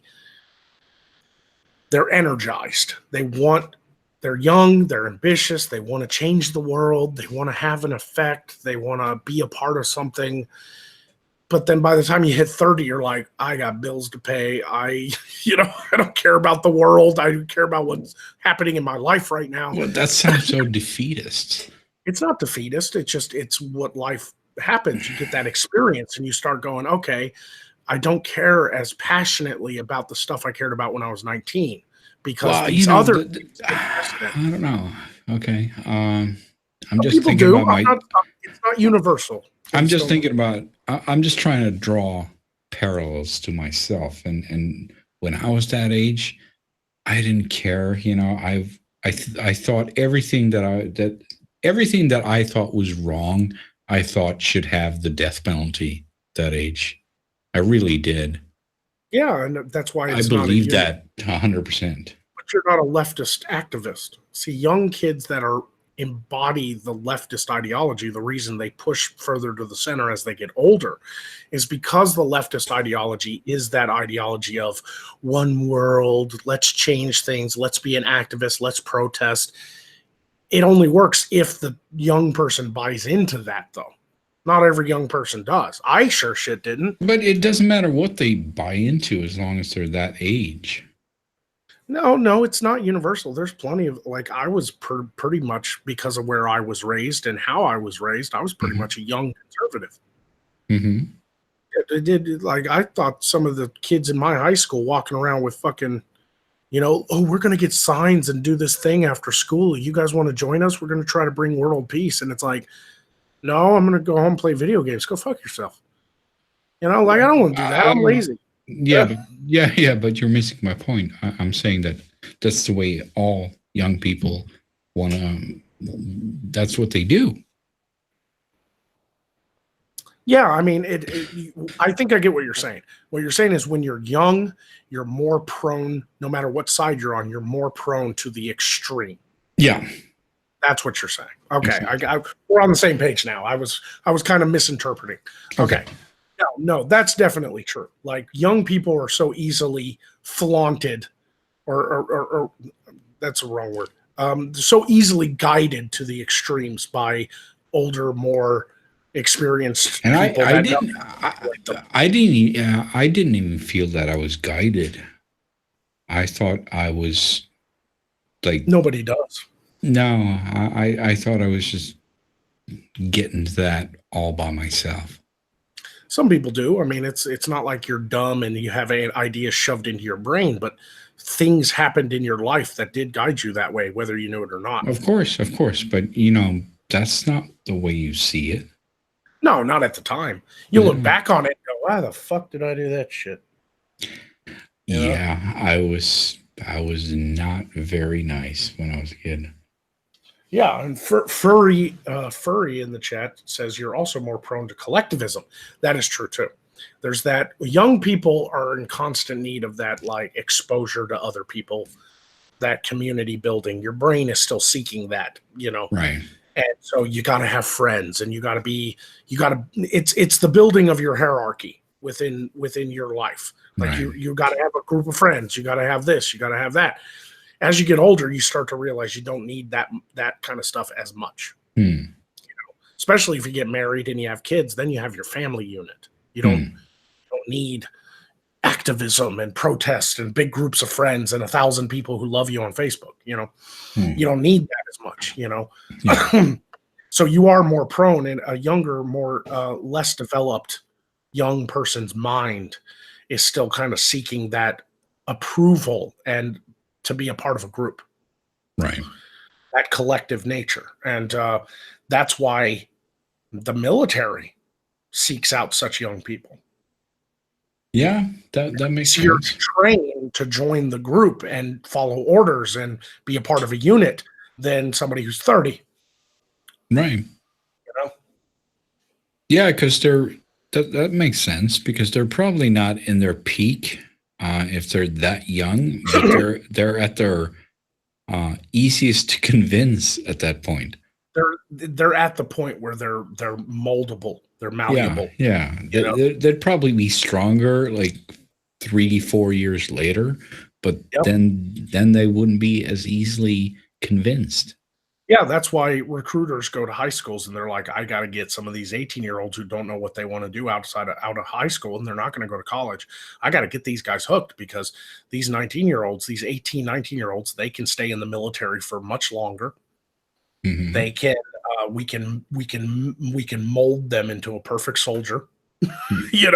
Right. We got to get these people, and in many ways, that's the same mentality as like collective ideologies in college, like Marxism.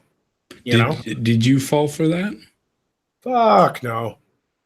How did you end up there? What, in the military? Yeah. I was like 23 when I joined, man. Well, it doesn't mean you're not easily swayed. It was one of the hardest decisions I had to make, but I made it because I got really tired of just the dead-end job, living in a small town. I wanted to just get out for a while, man. I had like a really bad fight with a friend. I felt like I lost my best friend. I felt like everything I was doing in life was shit. I hated where I lived. I lived with like 3 of my friends, and I hated sharing a house. I wanted to be independent. I wanted to go places. I wanted to see things, and I wanted to make more money. I wanted to secure. I got to that age where I was like, I was done moving around from job to job every 6 months to a year. And I was just ready to figure something out for my future. Right. And so I joined because I figured even if I don't stay in for a lifetime, because I knew from the beginning I wasn't probably going to be a career man anyway. Right. But I figured if I did, 4 to 6 years, I could get the GI Bill, I could save up money, I could go see the world. Go meet interesting people, kill them. Yep. And that was, I was at that age where I wasn't quite like life experienced and stuff, but I wasn't like some young, blue, green behind the ears fucking kid either. I went into the workforce after high school, man. I graduated when I was 17, only because my birthday's in the summer.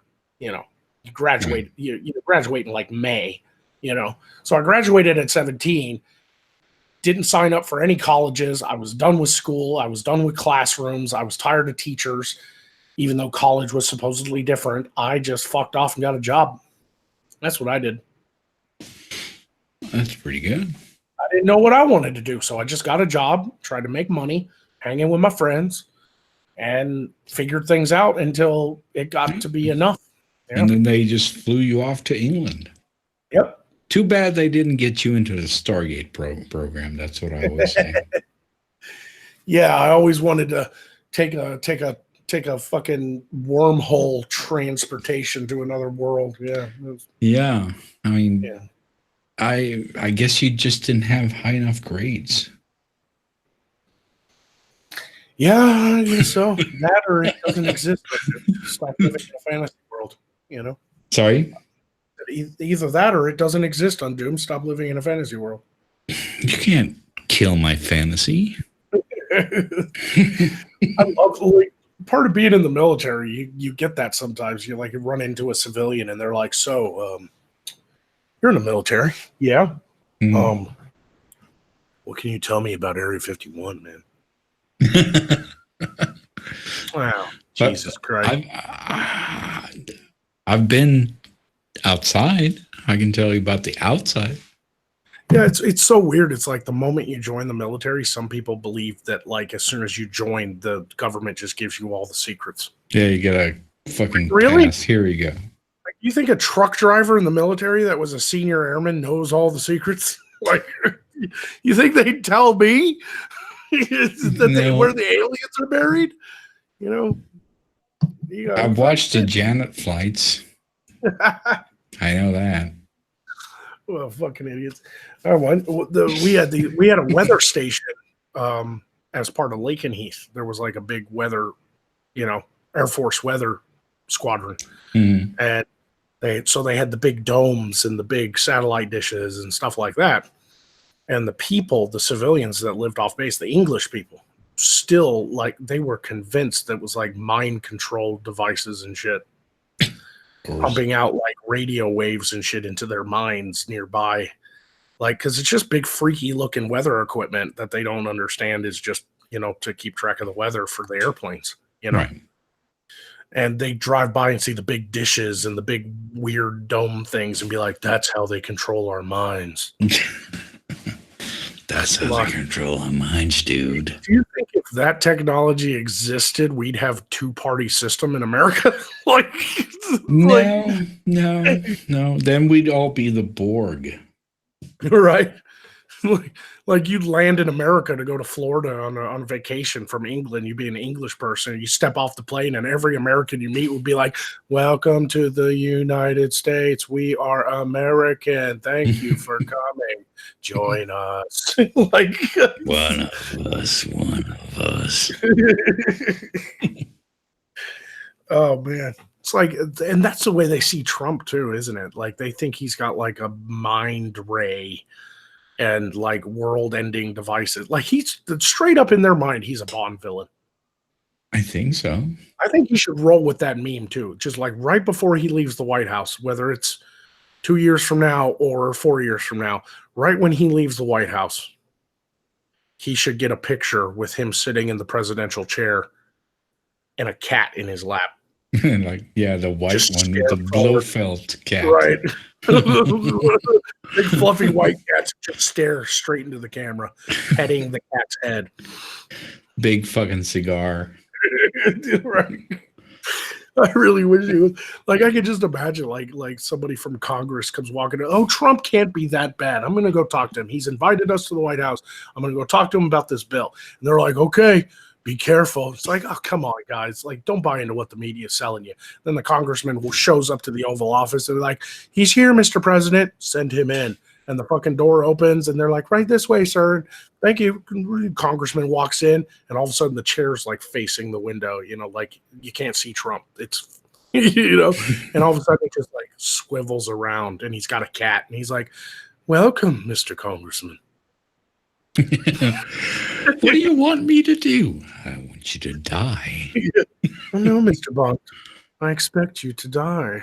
But it's Trump we're talking about, so he'd probably botch the line and be like, you're going to die.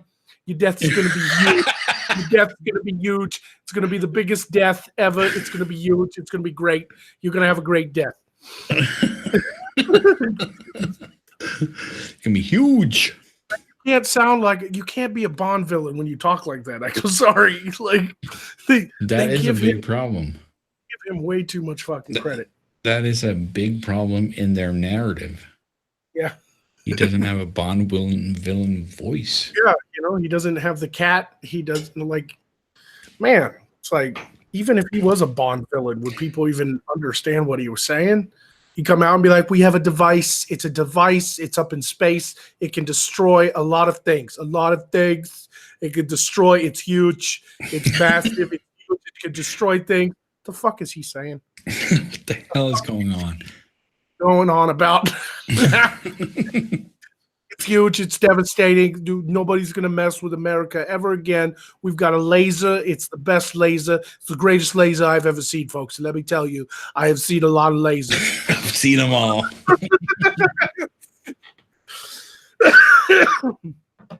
I'm going to go get a refill on my drink. I'll be back. Right. It's going to be a huge drink. I'm gonna go take a leak then. We're just going to leave the chat in silence. Yeah, we're just gonna leave the chat open and leave your questions, and I'll be back in a second. I tell you, I've seen a lot of lasers. A lot of lasers. It's huge. It's the best lasers in all the world.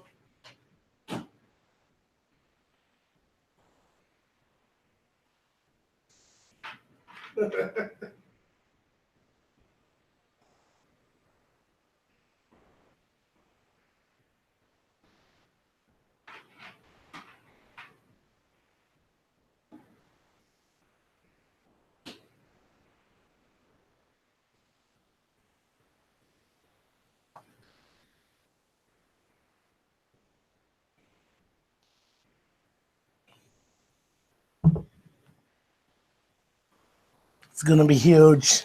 It's going to be huge. We're going to read comments. It's going to be the best comments. It's going to be huge. You're fired. You're fired, Mr. Congressman.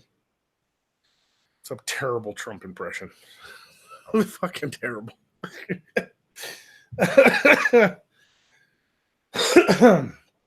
What's up, chat? We've got 44 people watching. Y'all see what's going on? It's never too late to join Trump's Space Force.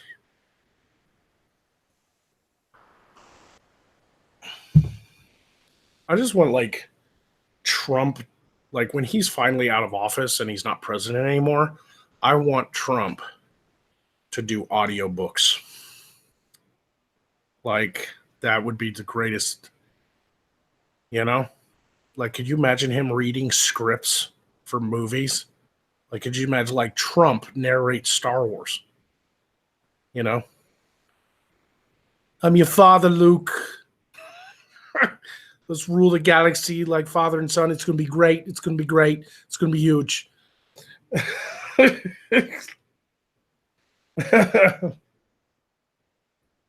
Oh.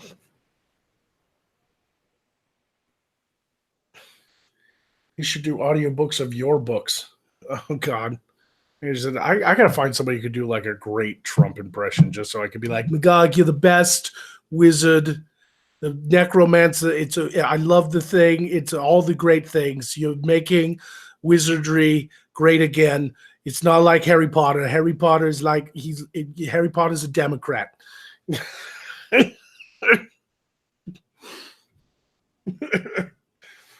Magog, out of curiosity, how many patrons switched to Subscribestar?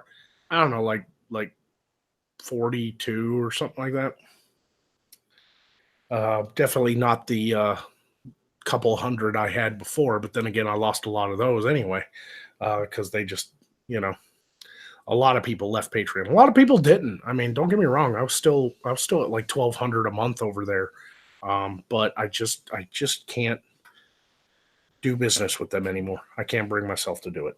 I wish I could. I wish I could have forgot the whole thing and just kept my Patreon up, but I just couldn't bring myself to do it. I would have felt dirty, Yo. How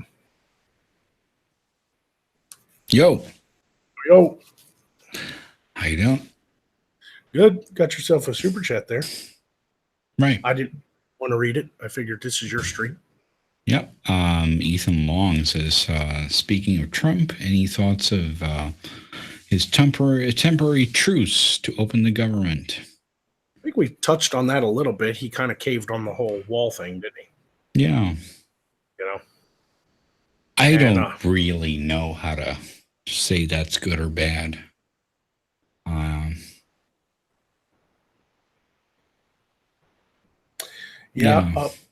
I don't. I think he's making a political move. I think he knew that if the government stayed shut down for any longer, it'd probably affect his number. Right. Yeah. So I think it was a purely political move. To be honest with you, he's hoping that maybe if he can get reelected, it'd give him another 4 years to try again. Try. Yeah. That second term too is really important for most presidents. Second term, there's no reelection. You're done when you're done. So presidents in their second term oftentimes take bigger chances because they know it's their last years in office anyway. Yeah, they're not going to be reelected no matter what. So maybe he's playing a political move in order for him to be reelected, so he doesn't lose too much of his base. And the government, regular government employees don't lose too much faith in him, and they can get back to work and they've been working. They just get back to being paid, and maybe he can. Maybe it was just purely a political move, which I would probably understand. Because let's face it, the Democrats weren't willing to sit down and discuss a goddamn thing. He'd make them an offer. He'd be like, "We'll talk about DACA. Maybe you give me the funding I want. Maybe we talk about these 700,000 DACA recipients. We'll go ahead and just make them citizens." And they still didn't come to the table. They just don't like him, and that's where it starts. They just don't like him. Period. They don't. He's the one that was willing to work with them. We knew that. Yeah. I guess that's one way to do it. Yeah, Arthur says in the chat, I registered to Subscribestar just for you, my lord. Thank you so much. I appreciate that. I know it's hard to move to other platforms and stuff and give up what you feel can be trusted, but I do appreciate that. And All Out of Bubblegum says, Christopher Walken, that would be a good idea for a person to read your books. Christopher Walken narration audiobooks. That would be great. Yes. For your book? Well, people want me to write a book about the lore of Morskar, but I think Christopher Walken. So they want you to write it, but they want the Christopher Walken impression to read it. No, I think they actually want Christopher Walken. I'm not that good at the impression. It's they want the real one. Okay. I think my impression is a cartoon version of Christopher Walken. Right. Personally, I don't think it sounds really anything like him, but it's close enough to people going, that's Christopher Walken, you know. But Yeah, I would love Christopher Walken to do audiobooks. I mean, just any of them. It doesn't matter what it is. I'd probably listen to it. Fucking Moby Dick. Call me Ishmael. There's a whale. It hates everything, and Captain Ahab is just kill the whale, just crazy. I'd love to see him play Khan in Star Trek. Right.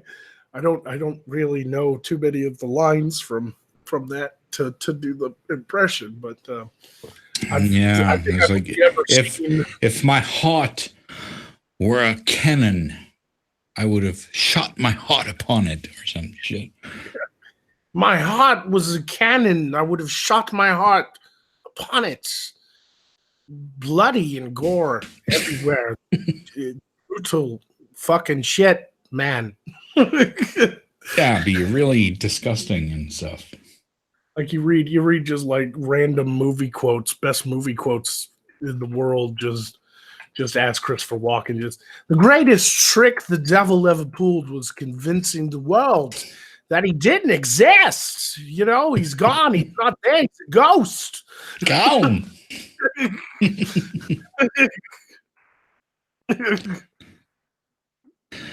Okay. All out of bubblegum has a super chat here. He says Trump needs to do a version of the Godfather. Let me make you an offer I can't refuse, or you can't refuse. Yeah. Make him an offer he can't refuse. Like that's actually where Christopher Walken belongs. Let me make you an offer you can't refuse. Can you just imagine him as Kevin Costner's character, Jim Garrison, in JFK? You know, the lawyer that brought the JFK case in New Orleans. Like you just imagine him watching. I can't imagine it because I can't remember it. Oh yeah, that's great. I remember him in fucking what was that? The Untouchables. Oh yeah, no, for sure. He was I the don't hitman. remember that. What you're talking about, though? No, I'm saying if Christopher Walken was Kevin Costner's character in JFK, you know, you imagine when they're watching. Kevin Costner was in JFK. Yeah, he was the main. I don't remember seeing that movie. Yeah, I think it was it Scorsese film, right? Anyway. Okay. But yeah, can you imagine him watching the Zapruder film with the jury there, and he's just like, back and to the left, back and to the left, back and to the. Look at his head; it exploded. All wrong. He's the president, and his head's gone. I got a website pulled up that has like a fucking just random movie quotes. There we go. I'm gonna pick some and read them as Christopher Walken because people obviously will pay you for this. Well, you're gonna do it anyway, so yeah, obviously. Man, I'm trying to find like these are weird. Got some good movie quotes. Yeah, here's one from the Goodfellas. Finally, some movies I fucking recognize. Ever since I can remember, I've always wanted to be a gangster. That actually totally matches what Christopher Walken would say. Like, and that doesn't even sound out of place. Right? It doesn't even sound. It'd be funnier if it's like Christopher Walken in Star Wars or something. Yeah. I am your father. Yeah, right. Here's one from Blazing Saddles. Somebody's got to go back and get a shitload of dimes. I don't remember those quotes. Oh yeah, Blazing Saddles, huh? Okay. Oh, I love Blazing Saddles. How do you? I love it too, but it was like a long time ago. Yeah. Oh, here's a quote from Silent J in Dogma. Beautiful, naked, big-tittied women just don't fall out of the sky, you know. Okay. These obscure movies. Yeah, this website. Can we have like some big movie? Yeah, like this website has so many like weird, obscure ones. Let me find some best movie quotes, funny movie quotes, 30 most hilarious movie quotes. How about that one? Let's do It's just a flesh wound. Monty Python and the Holy Grail. It's just a flesh wound. Okay. A little old. All right. Yep. I'm serious, and don't call me Shirley. Okay, that's the airplane. Airplane, yeah. Yeah. Deadpool? Why is Deadpool on this one? I'm about to do to you what Limp Bizkit did to music in the late 90s. Is that from Deadpool? Yeah. You tell me where my suit is, woman. We're talking about the greater good here. Fucking Incredibles. Okay. We get the warhead and we hold the world ransom for $1 million. Okay, you're talking about Dr. Evil now? Yeah. Yeah. Here's a quote from The Godfather. Leave the gun, take the cannoli. Once again, it's probably something Christopher Walken's actually said. They probably paid him for that line. Right? Oh, man. I don't even recognize. Charles Fowler, William McGoggonite says the speech from Independence Day. Apparently he wants you to read that. How do I, what, the fucking president's speech? Yeah. And I don't even. Oh, God.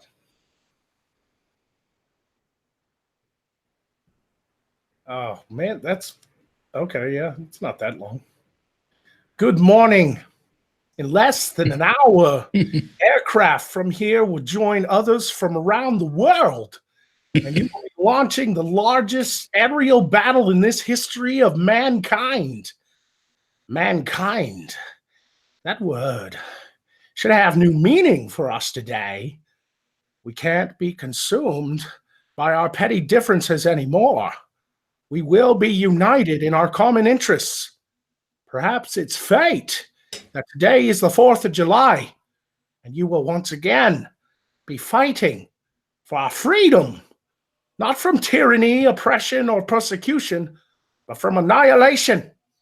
We're fighting for our right to live, to exist.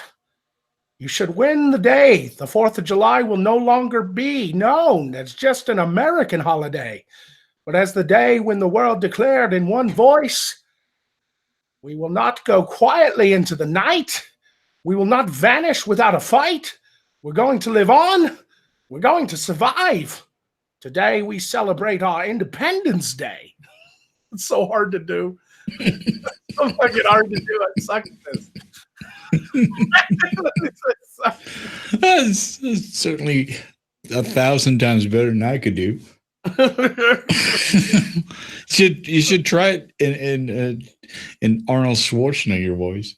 Oh God, I don't even know if I can. That'd be the ultimate one. You know, like he just gets that weird. I don't even get to the chopper. To the top. Get down. You know. I am your father's brother's nephew's cousin's former roommate. It's still kind of Christopher Walken. There are 106 miles to Chicago. We have a full tank of gas, half a pack of cigarettes. It's dark, and we're wearing sunglasses. What's that from? Blues Brothers, man. Come on. Well, come on. You know, I haven't seen that in. Yeah, right. Human sacrifice, dogs and cats living together, mass hysteria. Well, that's Ghostbusters. Oh, yeah.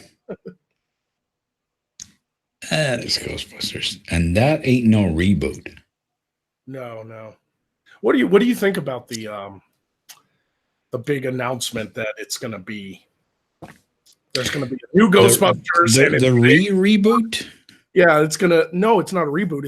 It's number 3. It's literally a. Right. Okay. So yeah, they're rebooting the reboot into a sequel. Yeah, it's going to ignore Ghostbusters 2016. It is literally going to be 30 years. Well, I mean, Second that seems like a sound financial decision, it does, right? doesn't I mean, that movie, everyone hated it. Apart from Gillette, I don't think there's ever been a more hated video on YouTube. No, YouTube Rewind is pretty much the most hated. Yeah, okay. But that's YouTube internally. Right. But apart from that, I think that's probably one of the most hated videos ever made. Right? Oh, yeah. What, the preview for Ghostbusters? Oh, yeah, that was really heavily downvoted, was the trailer to Ghostbusters. Yeah, that's like the Gillette thing. Yeah, just heavily down. And of course, they, blamed it on misogyny. Yeah, and then they came out and attacked the fans. Like, that was the thing you should do from like 2016, 17, or whenever that came out till now. It's like, yeah, attack the fans. That'll sell more. Like, are you fucking retarded? Yeah. Hello? No, attack the fans. If they don't buy the shit, then fucking tell them they're assholes and misogynists. That'll work. What? Hello? Anyone home? It's like opposite land over there. Fucking these. Anyone home? McFly. Hello, McFly. Anybody home, McFly? Yeah. It's also hard to do the Christopher Walken voice because my throat's still a little itchy. Yeah. It's definitely gone down. I'm glad it's gone down so I could, hang out and chat tonight and stuff. But no, yeah, I'm excited for it because Ivan Reitman's son is directing it. Well, he certainly does have a better chance than that other fuckhead was. It was fucking Feig. Yeah, I can't keep those guys apart. One guy's is Feig, one is Feig. Which one is which? Feig is the one who directed Ghostbusters 2016. Feig is the one that's ahead of like all the Marvel movies. Okay, so Feig is fine. Feig is fucked. Yeah, right. Feig is the fucking idiot. Yeah. Paul Feig, yeah, he's a fucking idiot. He was such a fucking idiot because he's not even a director. He just let them run loose. No, yeah, he's a director, but he just is a shit director. Like, he's a director in name. He lets his actors run all over him, which is fine when you're a comedy director. There's no reason for the guy who directed Bridesmaids. Well, it's only fine if you don't have any good ideas from the start. If you have a good script, that is fine. You shouldn't have to do this kind of shit. Yeah, he recorded lots of like massive improv. Yeah, why the fuck are you doing that? Why are you wasting time and fucking resources to do this shit? Yeah, could you imagine being like a video editor and Paul Feig like hands over the dailies and he's like 45 minutes of improv we shot for just this one scene. Splice it together and make it funny. Oh, fuck you, man. I don't want to work for you anymore. I won't work for you. Just blow your fucking head off. Is there any way like I love that of the fucking Plinkett review of the Ghostbusters 2016 when it like cuts to one of the other guys, the Red Letter Media guys, and he's like pretending to be a producer at Sony, and he's like, "Hey, yeah, Paul, been watching the dailies. It definitely does not look like a huge pile of poo.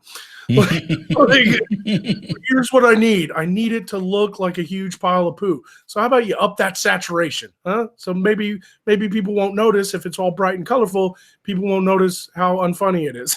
Like that is so true. It's really amazing the way he manages to just put his finger on shit, because when you just think of that is so true.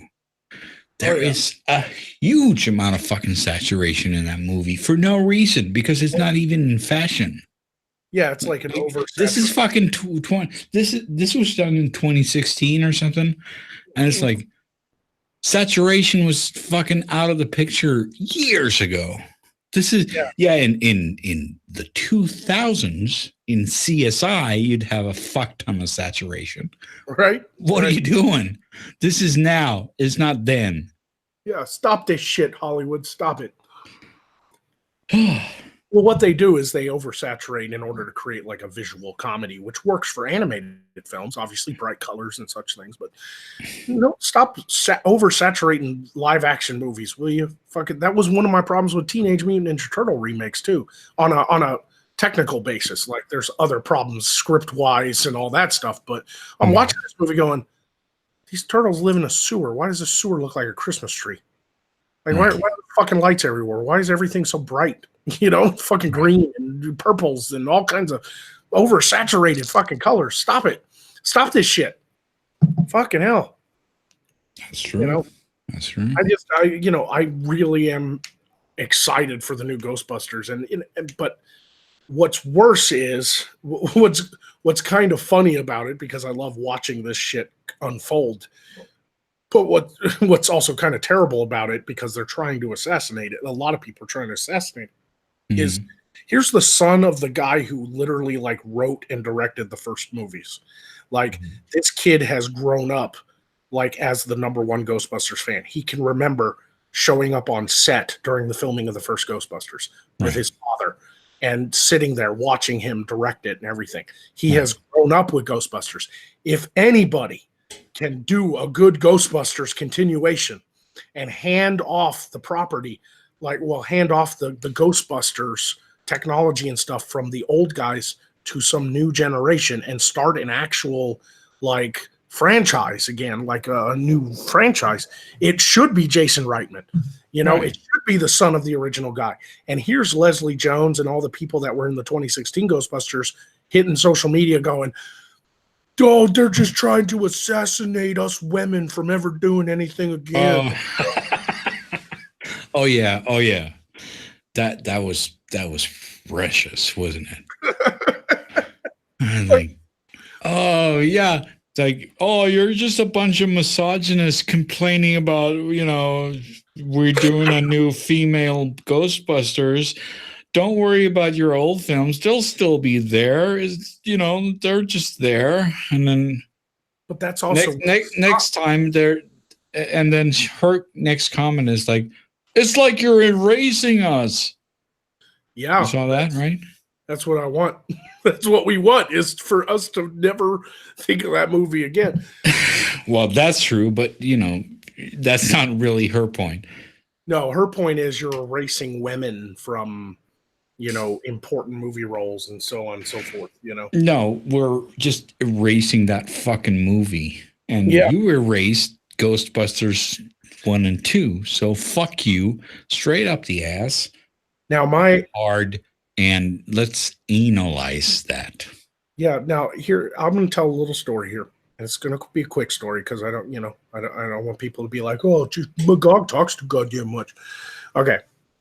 I finally you do, down. But that's nice. I keep the conversation going. Then no dead air. So anyway, I found myself able to watch 2016 Ghostbusters for free. It was finally on Amazon Prime or Netflix or whatever. It came on HBO or whatever. And since I have an HBO subscription, I was able to watch it without buying it or purchasing it or anything, because I didn't want to give them any of my money. And I knew how bad it was. I've seen the reviews. I've seen people talk about it. I've seen clips of it. I knew it was going to be bad, but I wanted to watch it for myself to see how bad it was. Now, as I'm watching this film, within the first 15 minutes, I had a thought that I've never had watching a movie before. Okay. I was staring at the screen, and the queef joke hit, where she was like, is it worse or better if I tell you it came out from the front? Because they hear the farts sound on the recording. And I went, my brain hates my eyeballs for seeing this. That was literally my thought. And I've honestly never had that thought while watching a film. Like, I've seen some pretty horrible movies. I really have.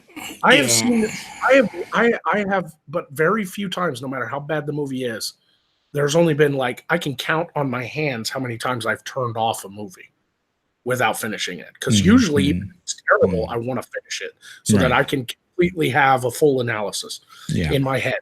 Yeah. And Ghostbusters is one of those films. I 45 minutes in, I was like, no, I'm done. I just can't anymore. I can't do it. That makes sense. I mean, after you have that joke, I mean, what else is there? I remember that, and yeah, basically, what do you do after that? After you've done the pussy fart joke. I mean, that's even one tier lower than the regular fart joke. Right. So, okay, so now we're doing this, huh? Okay. And sometimes fart humor and shit humor and queef humor is funny in the right context. It has no business in a Sure, maybe in a Louis C.K. routine. Yeah, or even just a raunchy comedy. Yeah. I'm totally fine with fart jokes and queef jokes and shit. I'm not saying there's anything that should be. Yeah, not my favorite genre, but it doesn't belong in a Ghostbusters film. Yeah. And like the whole like testing the equipment, and like they turn on the proton pack for the first time, and it like lifts Melissa McCarthy into the air, and she's flying around, bouncing off the walls of the alleyway. And Kristen Wiig or whatever, fucking one of the actresses was like, "Oh, she's like imitating a deflating balloon. We just got to let it run out of steam." And I was like, "This, what world is this comedy? Like, what universe? Like, is this comedy in another dimension?" I don't know, dude. I have seen it, but I just put it out of my mind. Yeah, it's like I just see, the NPC meme, the gray face that just has like the regular dot eyes and mouth. Yeah, I just see like a theater filled with those faces going ha ha ha ha ha ha ha in unison. Just ha ha ha. This is real comedy. Ha ha ha ha ha. Like fucking AIs. Oh, and then all the reshoots they had to do and stuff. Like, he added stuff after the controversy. Like, he went back and had them specifically film moments in the movie where they read like a YouTube comment and like fucking, neck beard in his mom's basement kind of shit, like attacking YouTube commenters and stuff like that. That was a total jab at the internet for not liking the trailer of the movie. Yeah. Yeah, I mean, if you're gonna be retarded, why not be fucking full retard? Yeah, it's like if somebody came up to me and was like, "Listen, you did a bad thing. I have to punish you. You can either sit here and I can make you a nice pizza, get you a few beers, and you can watch Ghostbusters 2016, or I have to strap you down and punch you in the dick 16 times." Which punishment do you want? I mean, with Ghostbusters, you get a pizza, you get beer, And I'll be like, yeah, but do I really need my balls all that much? Like, I'd be seriously considering the nut punches. Yeah. Because after 16 of them, it's over. I don't think that guy has any balls, though. What was his Feig? There we go. Feig, yeah, he doesn't have any balls, so whatever. God, he sold those years ago.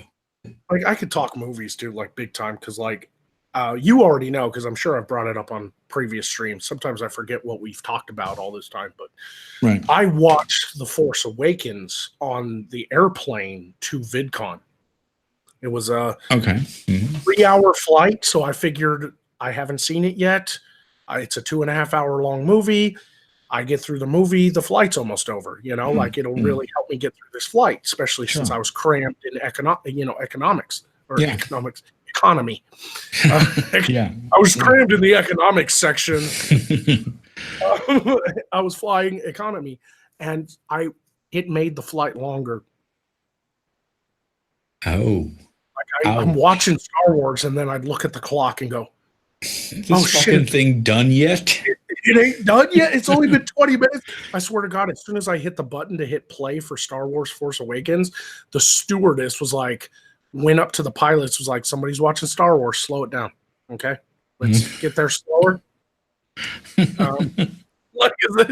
Like I even got like halfway through it and I looked at the clock and was like, are we going back in time? What's happening? That is such a terrible movie. And when I found out that Rian Johnson, his only movie he directed in that genre was Looper. Right. And before that, hold on. I got to do the super chat. okay. All Out of Bubblegum says, the funniest thing I remember from Ghostbusters 2016 was when someone made the comment, the silverback with a proton pack. Talking about Leslie Jones, you know, the whole like she looks like a fucking Harambe thing that happened back then. Yeah. Okay. I don't even remember. Like, I have no idea. There was funny things about that movie. You got more out of it than I did then, buddy. Yeah, I don't remember that in the movie. Then again, I didn't watch it all, and I doubt that was in the movie. I think he's talking about when everybody was calling Leslie Jones, the black actress that was in that movie. They were calling her like they were saying she looked like Harambe, who was a silverback gorilla. Okay. You know, like calling a black lady a gorilla is a really great fucking idea. You know, like. Okay, well, I never saw that. Yeah, I don't remember that specific comment, but I do remember I think that started with Milo. I think Milo Yiannopoulos was the one that called Leslie Jones a fucking gorilla. It's what got him kicked off Twitter. Okay. I don't know. I mean, it was a terrible movie anyway. Yeah. James Colley is here, and he says, Geneva Convention, Magog. Don't know what that means. Maybe you do. I know what the Geneva Convention is, but I don't know. Me too. But he addressed it to you. So yeah. So I don't know. I think we're done with politics. It's like 3:30 in the morning. Yeah. I think I'm done. Now we're talking about The Force Awakens now, so it's way past that. But there's no Geneva Convention in the fucking empire. Right. But I mean, when I found out Rian Johnson, his only movies were Brick, which was an independent film, which was fantastic, by the way. I loved Brick. It was a great film with Joseph Gordon-Levitt. Huh? Wasn't it Looper? No, Looper was his big movie. Brick was like an independent film. Oh, okay. So his only movies he directed was like Brick, Looper, and one other like shit fest that nobody ever heard of. Okay. That was it. Disney gave Star Wars, one of the most beloved franchises in all the world and movie history, to a guy who had directed at that time. Yeah, I really don't care how much dick they have to suck. They should have made sure that thing went to Steven Spielberg. It doesn't matter if they had to suck his dick into the next fucking century. That's what they should have done. Spielberg would have never directed Star Wars. It doesn't matter. They should have sucked his dick until he did. Yeah, I'm sorry. He's done stuff with Lucas before. You know, obviously Indiana Jones. You know, and then he was in charge. Yeah, but that's the thing. I think out of respect for Lucas, he wouldn't have done it. Okay, that's a non-issue. They could have just talked about it. Because it would have been interesting. He actually wanted to do videos. He actually did want to do Star Wars videos or movies, but he couldn't because Lucas went out of the Directors Guild, so it was not possible. Void Horizon gives me a correction there. He says Milo defended her. He got the blame for the gorilla jokes, and you know. That's fine. If that's correct, I stand corrected. It was literally 2016. I don't really remember what happened. I seem to remember too that he actually didn't do what he was accused of. He actually just retweeted someone or something. That's what I remember. It was long enough he ago. Never actually said anything. He just retweeted and someone. That's understandable. I mean, I'm perfectly willing to accept when I was wrong. You know, and it. You know, Milo didn't say it. He didn't say it. And if he got blamed for it, that's fucked up.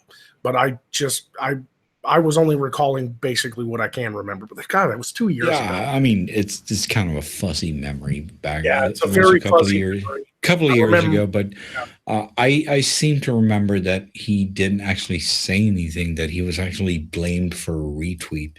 But that's just what I remember. Right, yeah. But yeah, I'm glad. Thank you for pointing that out. I appreciate it, Void. You got there another super chat before we.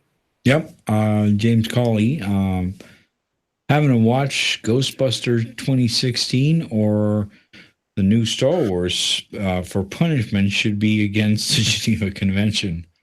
Yeah. So that's what you meant. Yeah, I can get that. It's like, you know what? We don't use napalm to kill people, and we don't use landmines, and we don't watch Ghostbusters 2016. It depends on which it depends on which Star Wars you mean, though, because I didn't think the first one, The Force Awakens, it wasn't that bad. It wasn't great either, though. No, it was certainly not great, but it was like, oh, okay, it's a Star Wars movie. All right. Yeah. After the prequels, it did reestablish the Star Wars universe, and it made it gritty, and they brought back practical effects and sets and puppets and except it had no fucking story, but it looked better. It looked better. Yeah. And it looked real. It looked more like the real Star Wars. So I'll give them that. From the beginning, though, the biggest problem with Disney getting a hold of that property is they rushed into it. They went in and made The Force Awakens the moment somebody, J.J. Abrams, come up to them with a fucking script. Yeah, but they had no direction. The script is really bad. I mean, yeah, it's a rehash of A New Hope, and everybody knows that. But what I'm getting at is, how do you plan on doing an overarching franchise with new characters and new plots and not know what direction you're going to go in? They literally made the first movie not knowing how Rey was going to end up or who her parents were. You can't have it both ways. You can't just reboot the first episode and then just say, no, we don't know which direction we're going to go. Like, what the fuck are you doing? Is this a reboot or not? And obviously they're going to say, no, it's a soft reboot. Yeah, at least. Okay, well, it's a soft ass fuck. All right.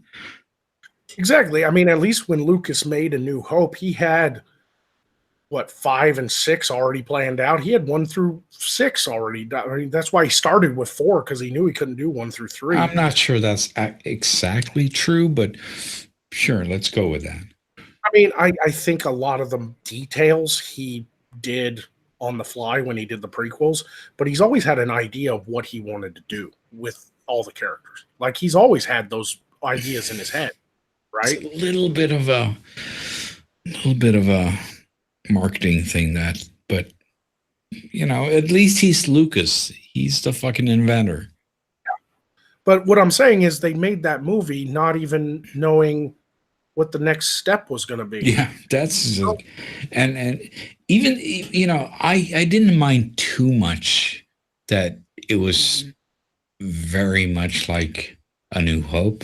I was like, okay, it's fucking Jar Jar Abrams, so what do you expect, basically? But then the next one came out. Well, you had Rogue One at the standalone, right? And that was shit. I actually didn't mind that one.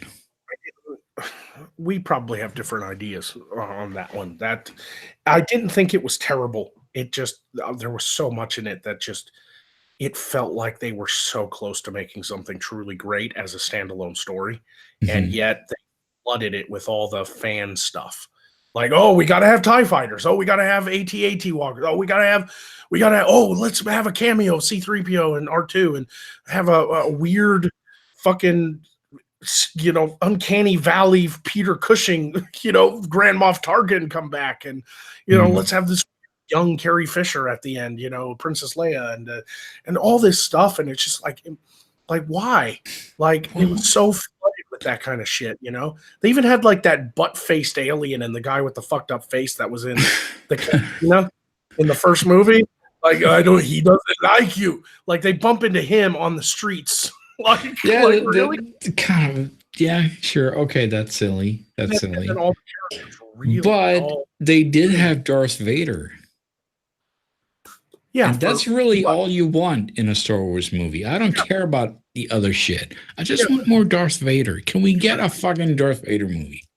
15 seconds. If you want Darth Vader, go watch the fucking fan film that was done. Oh That yeah, was yeah, awesome. I've seen that. I've seen that. It's awesome. I've seen that. I watched the shit out of that one, and I'd love more of that because that's really what all I want out of Star Trek, Star Wars, is Darth Vader. Yeah, I mean it's one of those things though. Like Rogue One felt like it really could have been something, but they dropped the ball not just with fan service, but with like how dull and unmemorable the characters were. It's like we didn't get any time with the main character spending time with her father to create that emotional connection. We didn't get any time like building up the characters' ambitions or hopes and dreams. Like by the end, when they all fucking die, I didn't even remember their names. Like, am I supposed to care about these fucking people? Okay, that's an interesting point. That is something I remember from seeing The Force Awakens. When the movie was over, I remember thinking that who the fuck, what were they called? I don't remember any of their names. Like there was some guy called like Finn or fuck or something, and there was that like a Dago who was flying or something. Dago is a fucking slur, dude. Sorry?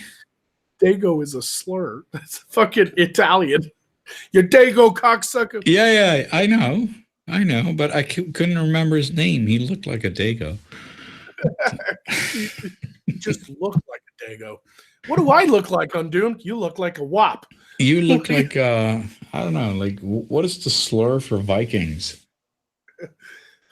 Please don't kill me. That's the slur for Vikings right there. Please don't destroy my village. No. All right, so there's a super chat from Ethan Long. To be fair, The Last Jedi was fucked. No matter what, no matter who directed it, because the film studio prioritized progressive leftist ideology and virtue signaling over a good film, making and giving the majority of people what they wanted. All right, so just hooked on phonics, Undoomed. Jesus. Sorry? Nothing. Your hair's nice. Sorry? I was just fucking with you, man. I was like, Jesus Christ, dude, hooked on phonics. Like you're over there, like, jet. I was just teasing you. Okay, It was just the Ebonics. No, I don't use the. I don't use the Ebonics. No, is it okay if I disagree with somebody who gave you money? Okay, sure. Like Ethan, love you, bro, but I feel like you're hitting the surface, but you're not going deep enough because one, the project literally was handed to Rian Johnson as writer and director. The fucker wrote the thing. And yes, it is true what he said. Like I'm not saying Ethan's wrong, but it's very surface. Like, yes, he had what's her name? Fucking Kathleen Kennedy breathing down his neck. We should have more women. You know, we should have purple-haired lady. You know, no, I think like I think he is responsible. But at the end of the day, even in the interviews, Rian Johnson said he is way on board. Yeah, he was like 100% like, I'm gonna take all of your like preconceived notions and flip them on their fucking head. And he said that, and that's how he wrote it. Problem is, he doesn't know what the fuck he's doing. Yeah, and you can do that. Anyone can do that. You can just, you can say, oh, I'm going to make a movie that's going to fucking flip your head. And then you can just say, well, I didn't make the movie. Yeah, now, if it had been like a that's stupid. That's retarded. Yeah, if it had been a team of Disney writers, like 20 people working on the script, I would kind of agree with Ethan there. But it was him. It was all Ryan Johnson, and he straight up was like, "Well, people are going to expect Luke to train Rey, so instead, I'm going to make him like a grumpy guy who doesn't want to do shit and throws his lightsaber over his shoulder." And, I was ready to punch the screen at that point. Right. Everybody's expecting Rey to fall in love with the black character. Nope, he's gonna have a nice little Asian girl that kisses him. Like, he just took everything we were kind of expecting to happen and just was like, let's fuck it all up. Like, oh, Snoke, who's this Snoke guy? We have all these questions. Is he like Darth Plagueis? Like, who's Snoke? And Ryan Johnson, fuck your film theory. Fuck just that guy. Kill it. It's gonna fucking kill him. It's just like, that's what Ryan Johnson did. That's what made it a bad movie. Is he just took everything we all kind of were like, him. Just fuck him. Yeah, that was a stupid. I mean, I have to ask this. Like, I wonder what Jar Jar is thinking at this point, right? Because he created Snoke for a reason, probably, and he figured, Ryan Johnson will entertain him for his movie, and he'll do something. I'll probably be able to write myself out of that one, whatever he does. And then he just killed him. He just killed him. The big CGI Darth Master, the Sith Master, was in the movie. He probably had a plan for that. Like, oh, this is going to be great. Next movie, like the finale, this is going to be great. And then, I just killed him. Fuck you. Yeah. Why did Ryan Johnson do all that stuff? And it was because he was trying to make a movie. And that says something about, that Jar Jar is not in control. What, J.J. Abrams? Yeah. I want to make sure people, when you're saying Jar Jar, you're not actually talking about Jar Jar Binks. You're talking about J.J. Abrams. No, but he is Jar Jar Abrams. Everyone knows him as Jar Jar Abrams. Yeah, he was never in control. They were just handing this off to different directors every time, Yeah. But how do you hire Ryan Johnson? The man's directed 3 movies and like 6 episodes of CSI. Like, that's it. That's his directing credits. Yeah. He did 3 movies. Like, how do you hand Star Wars, one of the most beloved franchises in all of Hollywood? I don't know. I mean, they're doing some crazy. It's like, remember Tron? Yeah. Yeah. They handed that off to a first-time director. Yeah, but sometimes, I mean, at least the reason they hired him, because I've seen the interviews and stuff, was he was a passionate fan of Tron. Ryan Johnson is not a fan of Star Wars. He wanted to make an Still, it's kind of iffy. Like, all right, you've never directed anything. There's like nothing before Tron in his IMDb thing, right? There's nothing. Like, okay, you're really a fan, huh? Really a fan? Really? Okay, go for it then. But he impressed them with the little short fake trailer he did to sell the idea. He put it together with CGI. He wrote it. He had like fucking. He was able to like get fucking Jeff Bridges to show up and do like a young version of Jeff Bridges wearing the fucking helmet. If you remember the original like teaser, that was the short film that director took to Disney. Was like, listen, I haven't directed shit, but this is what I have in mind for Tron, and he played it for him, and they were like, fucking, you're hired. Shit, this looks great. He got the light cycles and all that shit going, and it's like, holy fuck, this is awesome. Just let him make it. He was that passionate. I at least give it to that guy. He knew how to sell himself. He was like, I did a thing. Look at the thing I did. It's certainly better than what they did for Star Wars. I'll give him that. Oh yeah. And it did actually end up making some money in the long run. In the long run, yeah. Most people, even though it didn't do well in theaters, most people came to love Tron Legacy. Yeah, and it did all right when you consider all the revenue from all like streaming and all that. It actually made a pretty nice profit. Yeah, Blu-ray sales and stuff. And I mean, I think that Disney should give a chance to another Tron movie. They really should. Yeah. I mean, especially with the popularity of recent sci-fi genre films with the updated graphics and stuff coming out. I mean, you've got like Guardians of the Galaxy. You've got the popularity of Ready Player One. Was a fantastic film by Spielberg. Even if it didn't match the book, I don't want to hear that fucking argument. It was an enjoyable popcorn flick. I don't care what you think. Yeah. It was fun. It blew me out of my expectations. I thought it was going to be shit, honestly. So, but like with popularity in movies like that, and then you got like Alita Battle Angel coming out. Like that's a very popular anime from the 90s that is coming out, and it's projected to do really well, even though Ghost in the Shell with Scarlett Johansson is kind of people are always iffy with that didn't do too well. No, it didn't. I mean, people are always going to be iffy with live action remakes of anime. Period. Do you think that one was fucked because of the SJWs though? Part of it. I mean, I realized that a lot of people were like, "Oh, they're whitewashing," and even though the Japanese were like, "We're fine with it." She wasn't even Japanese in the cartoon. She was a fucking robot. Yeah, they don't care. They don't care. Their anime characters don't look Japanese. They got big old fucking eyes and big titties and shit and fucking pink hair. Like, they don't give a fuck. Like, the Japanese didn't care. It was the Americans that were offended on behalf of the Japanese. Yeah, it's kind of like Godzilla, because when they put out Godzilla in the United States, everyone thought it was disrespectful that we dubbed it, but they thought it was actually respectful. Yeah. They thought, oh, okay, so you're actually going to dub it. That means you believe in it.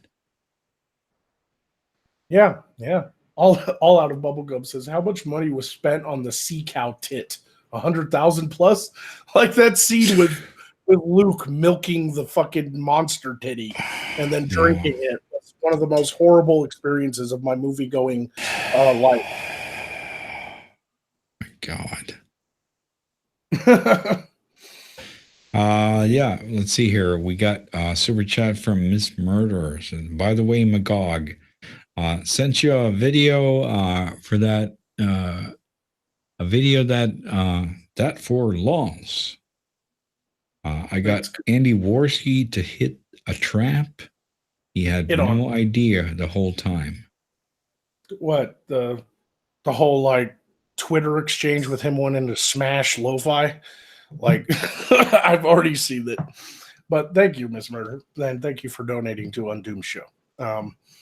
Yes, thank you for that. Talking about like Andy, a bunch of people on Twitter got Andy Worski to unknowingly hit on lo-fi, who is a trap. Okay. Is that where we're going now?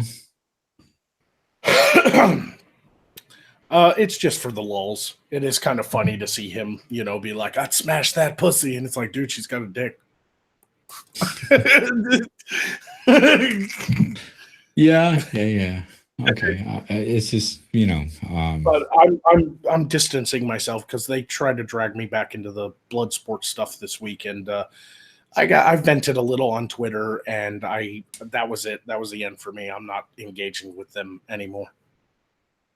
The only person what happened? Just I got brought up in another kill stream with Ralph, and same old shit. Talking and calling me a faggot and and shit like that because they don't like me. Are they calling you a faggot? What the fuck do you have to do with anything? Nothing. I've never heard you being involved with that shit. Yeah, this one time, long time ago, I responded to a tweet that Sargon tweeted out. And apparently because Ethan Ralph doesn't like Sargon, he saw me answer Sargon and was like, who's this fucking Sargon soy boy fanboy, and pulled up my videos and decided he just, guilt by association. He doesn't like Sargon, therefore he doesn't like me. I literally just tweeted that I didn't know who he was. I was like, who's this Ralph guy? Is he important? That's all I said. Okay. And I guess he read that as a diss. So a few weeks back, he pulled me up on his kill stream and pulled up a video of mine and called me a faggot, and all the guys made fun of me, and they hate my content. And a bunch of his fanboys came over to my videos for about a week and left a bunch of comments and shit. Wow. And then it died off. And then this week, some leaked audio of an off-air hangout with Tonka and Vamp and Failure and Medicare and Ethan Ralph showing Tonka talk shit about me behind my back. Basically was like, like fucking. But it's not really behind your back since you weren't his friend, right? Well, that's what's fucked up about this week's situation, which is why I vented a little on Twitter, was that Tonka was my friend. Like, I thought I was cool with Tonka. I mean, we didn't talk a lot because they went to the blood sports side of things and I didn't follow. I was like, I don't want to, that's not my thing. So because I didn't follow and stuff, I guess, Tonka's talking shit, and they pulled up my video. Medicare was like, who's a fucking gay ass shit? Take this off the screen. And, like, fuck Magog's fucking faggot and all this and that. And Tonka was like, yeah, exactly. Like, to fucking Magog, same old shit all the fucking skeptics do and all this and that. And apparently it was old audio. It was from all the way back in January of last year. And it got played on the kill stream. And of course, Ralph paused it and was like, by the way, Magog's a fucking faggot, and so a fan sent me a clip of that and of Tonka and Vamp and Failure talking with Medicare and talking shit about me. And so I vented a little and was like, what the fuck do I have to do with these guys? Like, I've tried to stay out of the blood sports stuff and they keep trying to drag me back in. What the fuck did I do? Quit trying to drag me into this. And then Failure saw that and realized what it was all about and contacted me and was like, dude, I'm so sorry. Like, I should have defended you. And that was that. We squashed it. I don't want to talk about what we talked about privately. That's, me. I don't like to spread gossip or anything like that. I'm just giving you the timeline of events. And so I'm cool with Failure. We squashed our beef. He's getting out of the whole blood sports thing. He's like done. He's done with it all. He's done with all of that shit. And he's just like, I just want to do stuff that makes me happy. I'm tired of the fucking drama, the gossip, all that stuff. And so I was like, hey, let's just have a, fresh start. We'll leave all that in the past. Cause it's not like Failure really said anything bad about me. It was Tonka and Medicare and them that were really, tearing into me. But I don't get it. Doesn't Medicare hate Tonka? Yeah, this was back. This audio clip that surfaced was back January of last year, back when they were friends. Tonka, all this stuff didn't happen. Like, they didn't start hating each other until, like, Andy and Tonka started hating each other, and then they decided to fight. And they were going to keep up with these people, but all right. Yeah, it's nothing you really want to get involved with, my friend. Needless to say, Tonka's been ousted as a terrible person, and he didn't show up to the fight in Knoxville for reasons. I don't know the whole story. Apparently he fucked up his blood work or something. I don't know. And I still, to this day, I don't feel like I have anything to do with it. It's just Ralph doesn't like me because I tweeted that I didn't know who he was. And Medicare didn't like the look of my video when somebody showed it to him.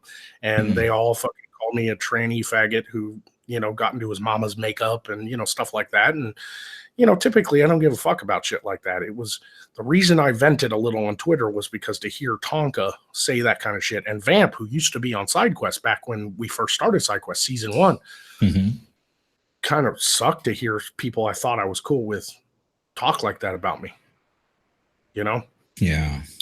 So Failure's the only one out of the whole group that I still talk to. Whatever beef there was, which there wasn't much. I didn't hear I didn't hear Failure say anything bad. He just didn't really speak up either. Which, I don't blame him for. Who wants to stand up to people like Medicare and Ralph, who has, fucking armies of people behind him and shit. And I don't even know if that's the reason. I'm just, I'm just guessing here, but I've worked things out with Failure. Me and him are cool. Other than that, the rest of them, I don't give a fuck about them. I'm done with it. I'm not gonna involve myself anymore with the likes of them. I now know who they are and what they are. Right. It's a perfect example of just people I'm gonna stay away from now. Yeah, I guess that's just a different genre. Yeah, I mean, I heard the it's not I heard the audio and it's just more of the same shit. It's just let's talk shit about that guy. Well, isn't he your friend? Not anymore. He thinks he's too fucking good and shit like that. And I'm like, dude, I just do my thing, Yeah. It's like Jerry Springer. You want to be there or not? No, probably not. Yeah, so like from here on out, if anybody in the Medicare camp or the Ralph camp or anybody who's associated with Tonka or Vamp trying to try to tweet at me or, you know, pull me back into it. Hey, can you come on my stream, talk about what happened? No, I ain't doing that. Right. I'm done. I'm just done with the whole thing. I've made peace with failure. Me and him are cool. Like I said, he didn't even really say anything bad. So anyway, it's just like his involvement kind of lumped him in with that whole group. And I feel bad that, you know, that he felt cornered, you know, but we worked things out. And me and him are going to chill now and again, have stream now and again or whatever. He's going to be doing some cool content. He wants to like rent like cars and shit and like do reviews, you know how you can like rent like a Lamborghini for a day, you know, like sure, that's sure. You know, he wants to start doing cool regular shit like car reviews.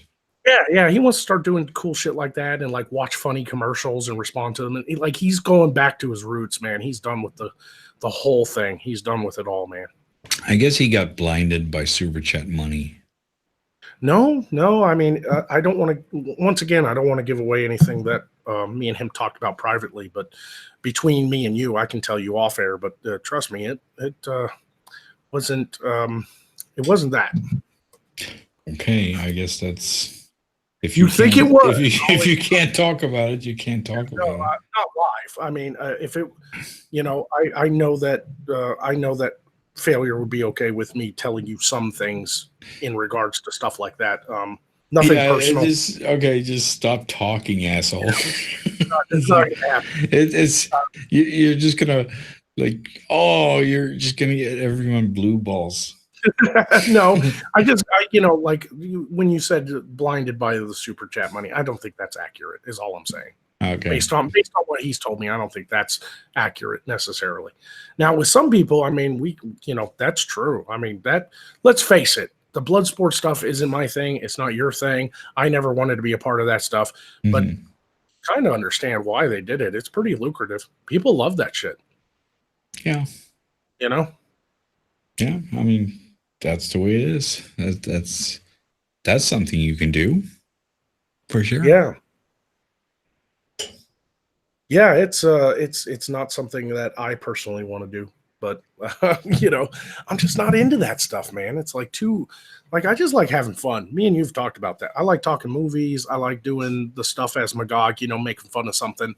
Yeah, I don't understand how they can even live those lives. They have to sit there every fucking day and do this like they're slaves to YouTube. It's really sad. And even the ones that don't do streams every day doing that drama and stuff, it's still really hard. But it's pretty much, every other day, probably. They're pretty much slaves. Yeah, but I mean, then again, so am I. I've switched to doing content almost every day too, and and stuff like. Well, you're a bitch, so there's that. No, I mean, it's just the game you have to play. But at the same time, I like these guys who do even more than me. Like, obviously my videos take longer anyway because I got to do green screen effects and all kinds of stuff. I got to get in costume and character and all that shit. One shorter video a day, but more videos is really helping me out. But these guys like Sticks and Tim Pool who can do like 4 videos a day, I don't know how they do it. Oh, that's weird. How do you not run out of things to talk about? like Yeah, I don't know. I mean, I think those guys are just, they have this burning interest in politics, and I just don't have that. I'm like halfway there. I love politics. I love basing my comedy on political and social issues because I feel like that's how you push the boundaries of comedy. But they burn. They just can't help but talk about it. You kind of have to be that way if you're gonna make fucking 4 videos a day. You just have to be like, you can't even shut up. It's not about how can I talk about it. It's more about how can I shut up about it. You know what I mean? Because that's what they do, though, they become very popular. I mean, Sticks. I mean, I'm not trying to say anything detrimental about them. It's awesome.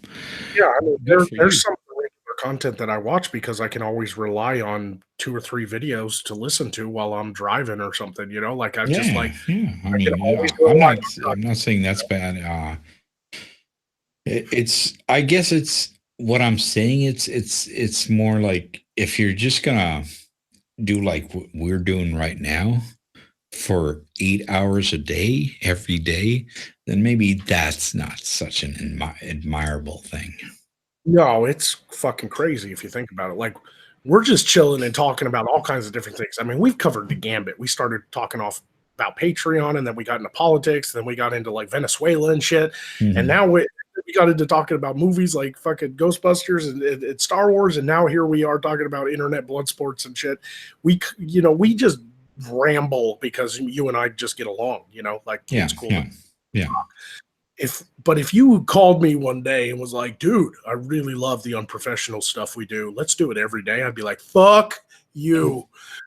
Yeah. Dude. No, no, no, no, no, no, no, no, no. No, don't ruin a good thing, man. No, Uh, no, let's not do that.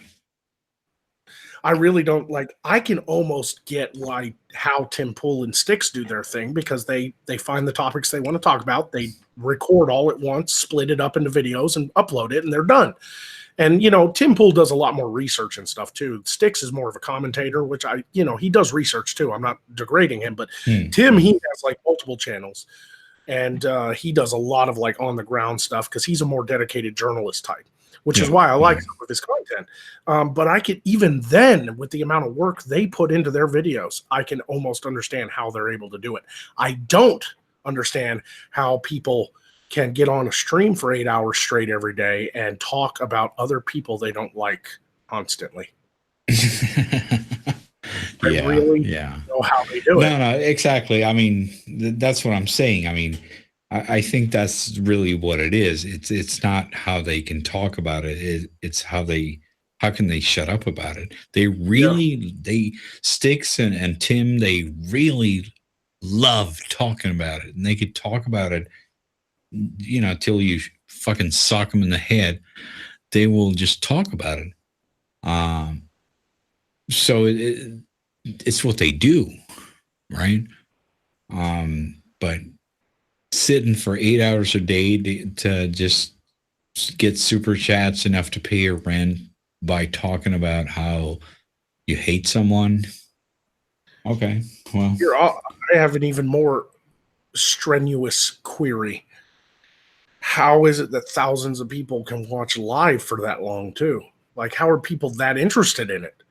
Like, okay, I do a 10-minute video and I pull up some political person or something and I make fun of something they said. And everybody enjoys that 10-minute video and they go, yay, more Magog. That was awesome. That was funny. Your joke, especially the last joke I had, the very last joke of the last video I did as Magog, not the Poe one, was I drink coffee stronger than your feelings. And everybody laughed at that. They wanted that on a t-shirt. And I'm like, that already exists. I kind of stole that joke. But it just matched that situation. I made it my own by doing it as Magog, but it's a common thing. I've heard that since the 90s. Oh, I drink coffee stronger than your feelings. So I wasn't stealing a joke from a particular comedian. It was a common colloquialism. But people watch my stuff, 10 minutes, they get it, they laugh, they move on. But how you go over to like these blood sports type streams and stuff and like Andy and like Killstream, and you'll see like 5,000 people watching live. And it's been streaming for 4 hours. And all they do is talk about Mundane Matt for 4 hours. And then the next time they do it, they talk about Tonka for 4 fucking hours. And then the next day it's just like, that's the way it is. I mean, that's the way it is. It's Jerry Springer. That's the way it is. Yeah. Hero Cosmos brings up a good point. He said the Kumite wasn't always like that, though. Yeah, but he got dragged into that. I mean, I was on the Kumite back when it wasn't like that. It was just the show Tonka did, and he called it the Kumite, and everybody made fun of each other, but we were all friends. It was kind of an insult comedy show. And then the Kraut and Tea stuff happened, and Andy started coming onto the Kumite, and they started teaming up with Andy and doing things, and honestly, it started the Bloodsport saga. It really did. It started it all. I never really paid attention, but then again, I don't really pay attention to much on YouTube. I'm such a bad watcher. But then again, I also can't understand how people can sit through like a 5-hour stream of somebody playing a video game. So maybe I'm just not in touch with that culture. No, but I mean, obviously, the way people consume live streams is they put some shit on and then they, clean their house or do their workout or some shit like that. It's not really something they actively listen to. It's just, okay, let's put something on in the background and then I'll fucking clear out the backyard. You know what I mean? Yeah, I get that too. That's why I like Joe Rogan. See, I don't turn on Joe Rogan unless I got like a long driving trip. Mm-hmm. You know, like if I'm going to see my buddies who live like an hour away, perfect to listen to Rogan interview somebody, because that's what he does. He does essentially every day what you and I are doing right now. He just sits down with somebody cool and goes, "Hey, man, that's fucking crazy. You ever tried DMT?" Like, that's what he does. Right. All right. I just gotta say thanks to Rob Davis. He sent a little super chat there, but with no message. So thank you for your support. Yeah, no, like I love fucking Joe Rogan, but sometimes, man, like what's weird about Joe Rogan is I like 90% of the time I like everything he says, Mm-hmm. but then there's like a 10% time where I'm like, Joe, pick a side, Jesus Christ, Right.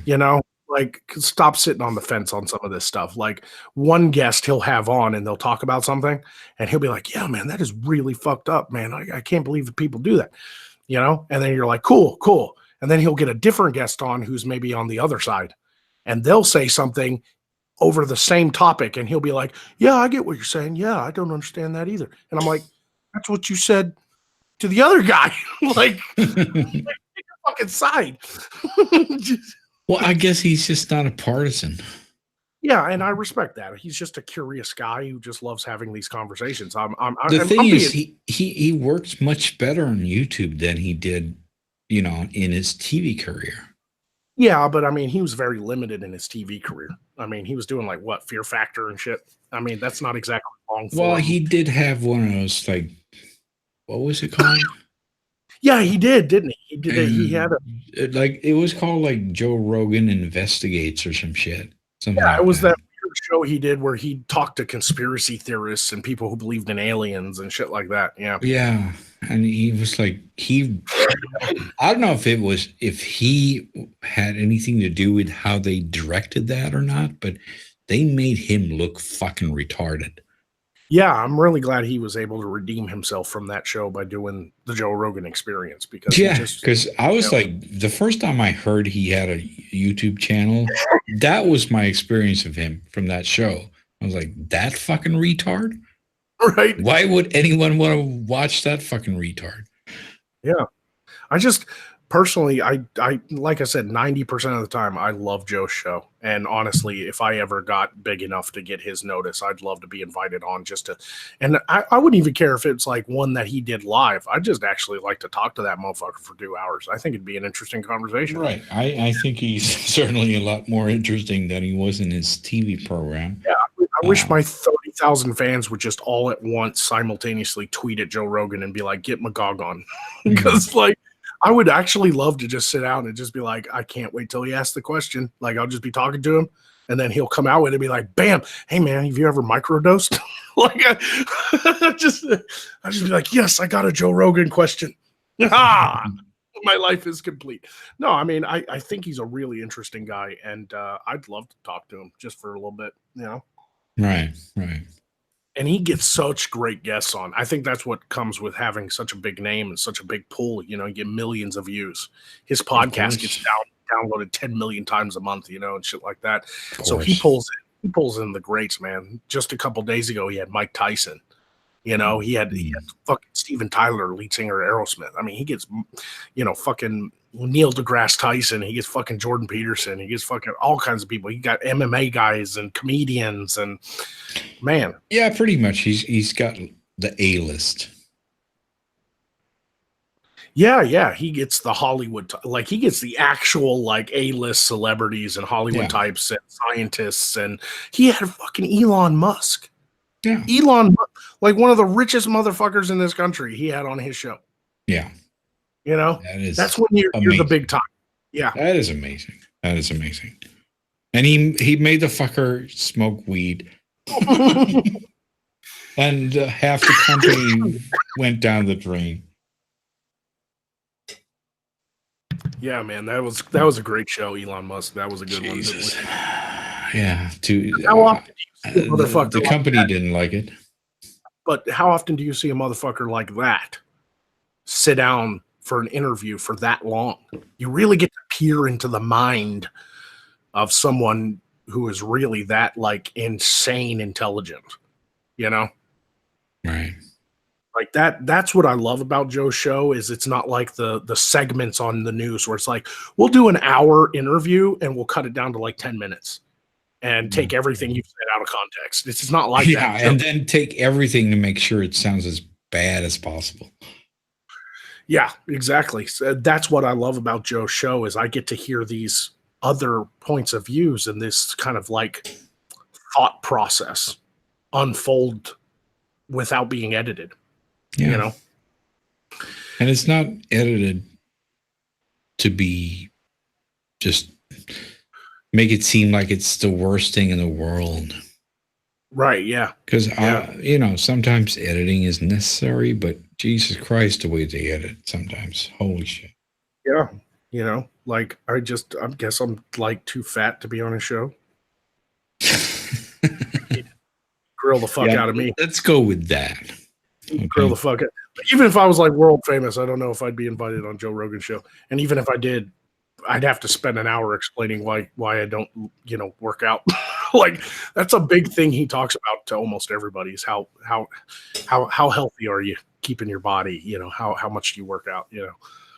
And I'm over here like I don't, Joe. I eat Twinkies and smoke cigarettes and drink whiskey. That's how I live my life until I will die next year. What? Really? That he does that? Yeah, with a lot of people. Like, okay.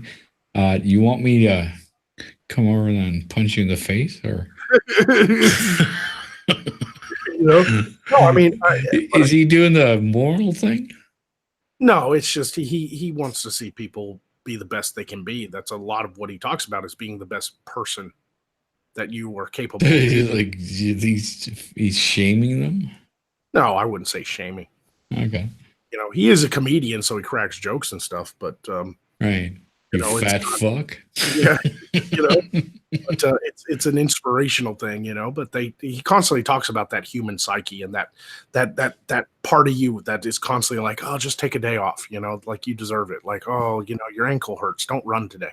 Mm-hmm. And he talks about constantly like overcoming that voice in your head, And I respect that, he's constantly looking out for people's health and shit like that, Right. Okay. Well, I can respect that.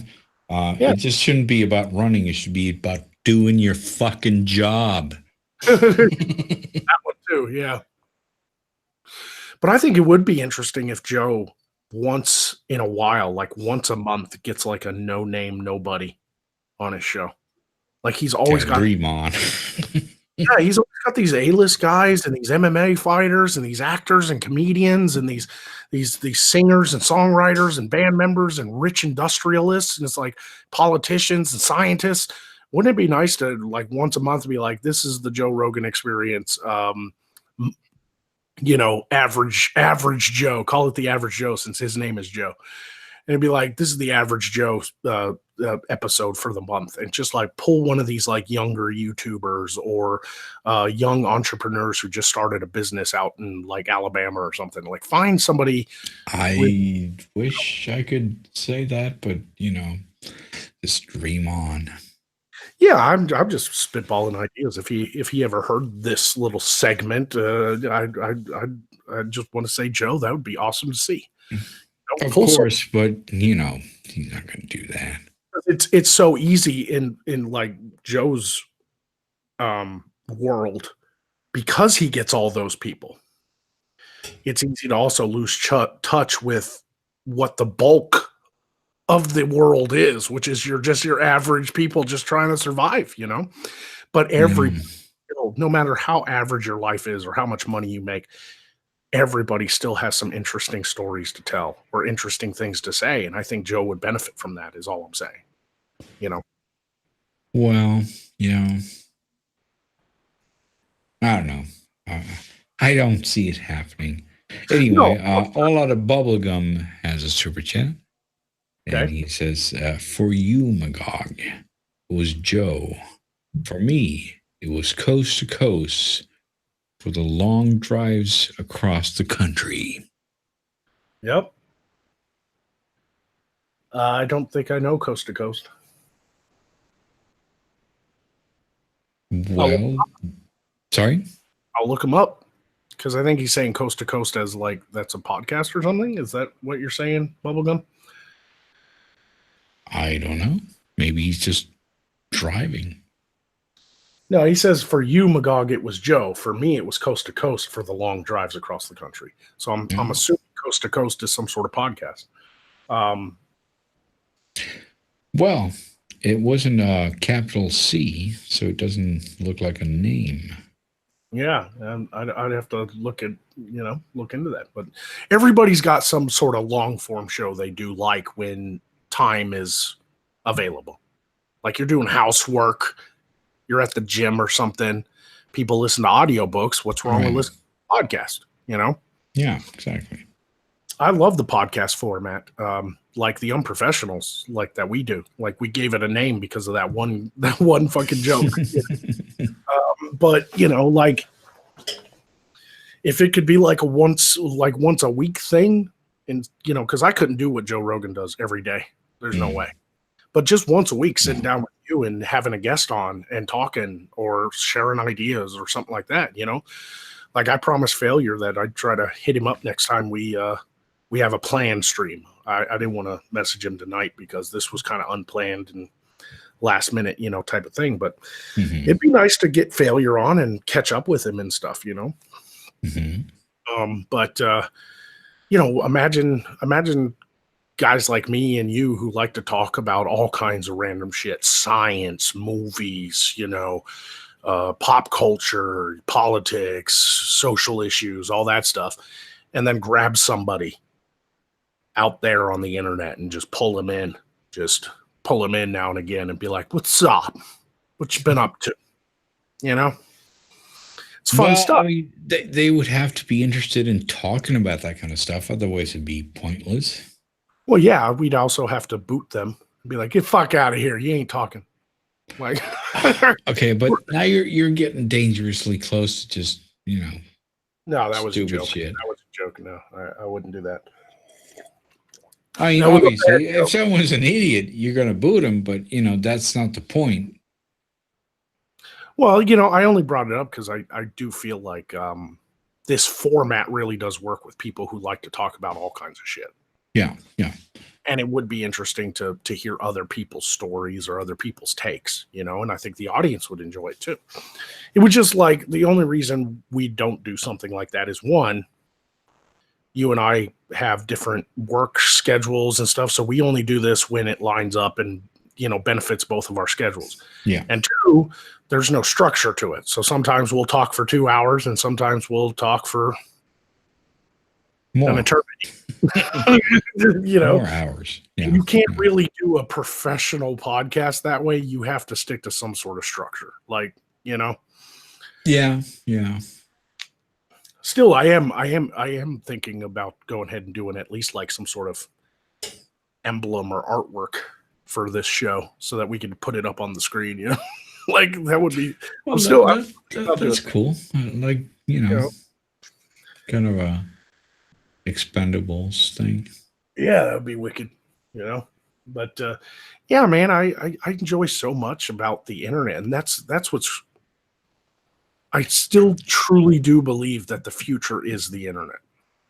Well, you don't have to be a genius to see that. Like, and that's why it does concern me a little bit, though, because I brought this up on SideQuest, where YouTube is trying to become more like television. They're talking about the new app, the new YouTube TV is going to be offered like this year, late this year, and it's supposed to cover like 90% of the market. Is YouTube TV going to be the new cable? But what do you mean the 90% of the market? Basically, they're going to have the ability to have it on smart TVs. They're going to offer it streaming. You know, they're going to be able to offer it directly to people's households, like 98%. Well, obviously, they already can. What's the difference? You got to think of it because everything's app based. So instead of like calling up a cable company like Comcast and getting a cable package, and then they send you out this box, and you got to hook it all up, and then they come and turn the cable on, and then you pay a monthly bill, and you have whatever you pay for, you know, whatever your cable package is, 100, you know, 1,000 channels. Instead of all of that, YouTube is just going to have the ability to download an app onto a smart TV or a computer or a tablet that'll connect to your television. And you can, for $40 a month, have live television through YouTube. They're trying all of them. Yeah, they're trying to replace cable. That's what they're doing. So for $40, you can have all the channels? No, they're working out contracts. I mean, they already have a contract with like Showtime, Stars, Fox, CNN, MSNBC, all the news sites and everything like that. They're working on getting a contract with like sports channels and stuff so they can offer the football game. Well, they're going to need something more than that. I mean, I don't even have. I mean, I have. Here's the thing. I have a TV, obviously, and I have an aerial, but I've never had the inclination to connect it. That's how uninteresting TV is to me. Yeah, of course. But you know what I mean? Yeah, and that's the same with me. As long as I have internet, I have everything I need because I got Netflix and Amazon, and I don't give a fuck about cable. Yeah. But I'm talking about your average normie American. What if they hear instead of $150 a month cable, I can pay YouTube $40 and get all these live podcasts, news, sports, even movie channels? Sure, but it's just, isn't it going to be even harder for them to overcome the name YouTube than to just start a new name? No, because you know, why are you fucking going to pay for YouTube? Well, because, you know, you're thinking kind of opposite. I don't think YouTube is the brand they need to market. If they come up with a new name, nobody would know what the fuck it is, but you attach it to YouTube. You say, this is YouTube, but it's better than YouTube. You get this you get cable, basically. You get live TV shows and sports and, you know, movies and plus their original content, so they can be more like Netflix. They're going to start doing more original shows and stuff, huge productions. People are going to be like, hey, YouTube's my new cable. Fuck it. Well, I'm sure a lot of people would do that, but it just seems weird. It does. It does concern me, though, because they're trying to be like something that, in my opinion, is dying. Why the fuck do you want to be like cable when cable is leaving? You know? Like, that's something we've said for years. Yeah, it's not anywhere close to being. I still give it maybe 5 years, maybe a decade, and then it'll be everything will be the internet, everything. But it will eventually die. Satellite and internet, or satellite and cable, you know, with the whole packages and that shit's gone, man. It's on its way out. Oh yeah. I don't know how long it'll be, but it's on its way out. Everything's the internet. Everything's just going to be the internet one day. That's all it is. So YouTube's trying to get ahead of the game and knock cable down a peg or two by offering this service. And it's like, is that really going to bring them a lot more money? Are they going to start hurting creators because they want to be more like TV? Well, whatever they do, you can be sure it's going to fuck the creators in the ass. That's what they do. Most likely. Now, here's the hope. They do something like this, it might create a bigger movement to alternative sites. Like, what if PewDiePie can't do YouTube videos anymore because he's not safe for TV? Imagine if somebody like PewDiePie, the most popular YouTuber on the internet, moves to BitChute or some other site. Boy, that'd fuck people up, man. Like but that might happen. See, something needs to happen to create a much bigger movement to alternative sites if there is ever going to be a viable competition. Yeah. Because nobody is going to be a viable competition to YouTube or Facebook or anybody unless there is enough people moving to that competitor. To this day, no matter how badly YouTube treats us, it's still, we stay with it. Yeah. Because it's the only platform. Where else are we going to go to grow our audience? You know? That's kind of, yeah, that's communism. Right. And I don't like it any more than you do, but that's where we're at. I mean, where is the fucking competition? Where's the competition? Well, you know, at the end of the day, you could spend billions of dollars on infrastructure and web design and coding and security and create an exact competitor to YouTube with enough space to upload videos constantly and enough, you know, servers and all that stuff. You could spend billions building up and still not get any traffic to it. Simply because it doesn't have the YouTube domain. Right. Simply because people are just so used to just being on YouTube, like, or clicking on YouTube videos or embedded videos and stuff like that. It's like YouTube is the standard and nobody wants to leave it. Yeah. Well, YouTube will eventually do something that forces people to leave it. Yeah. And that's when we'll see a competitor rise, like the Phoenix, you know? Yeah. But until that happens, until massive creators, we're talking guys with like millions of subs, start going, fuck, I got nothing on YouTube anymore. They want to be more like, they're censoring me, they're demonetizing me. They don't promote my videos anymore because they want to be fucking television. Well, I'm going over here. That's when we'll see a movement. But until then, you're not going to see anybody move off of YouTube. No, I guess not. Yep. Well, it is 4:40 in the morning here. So how you feel about ending it now that we've done, 3 hours? Yeah, I guess that about rounds it up. Yeah. I mean, we could do another 20 minutes if you want and make it an even, 5 o'clock in the morning. It's up to you.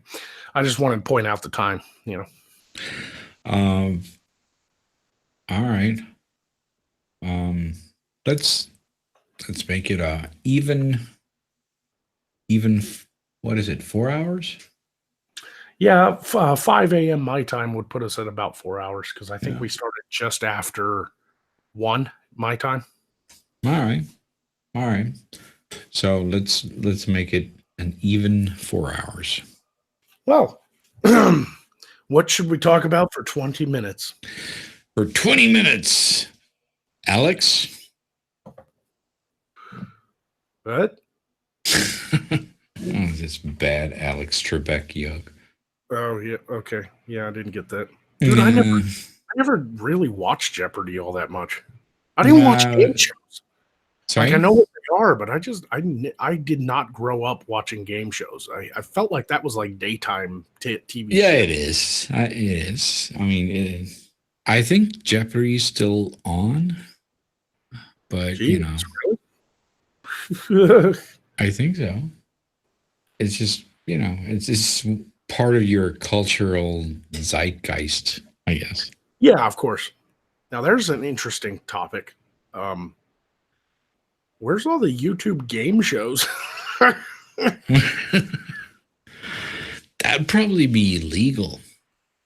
Probably. Some form or fashion, yeah. There's probably some way that will be illegal, I think. Well, it's already in their terms of service that you can't do raffles that people have to buy into. Like, you're allowed to do giveaways, like I do giveaways on my show. But if you do like a raffle that relies on people using super chats to enter the contest, it's against terms of service on YouTube. You can get a strike for that.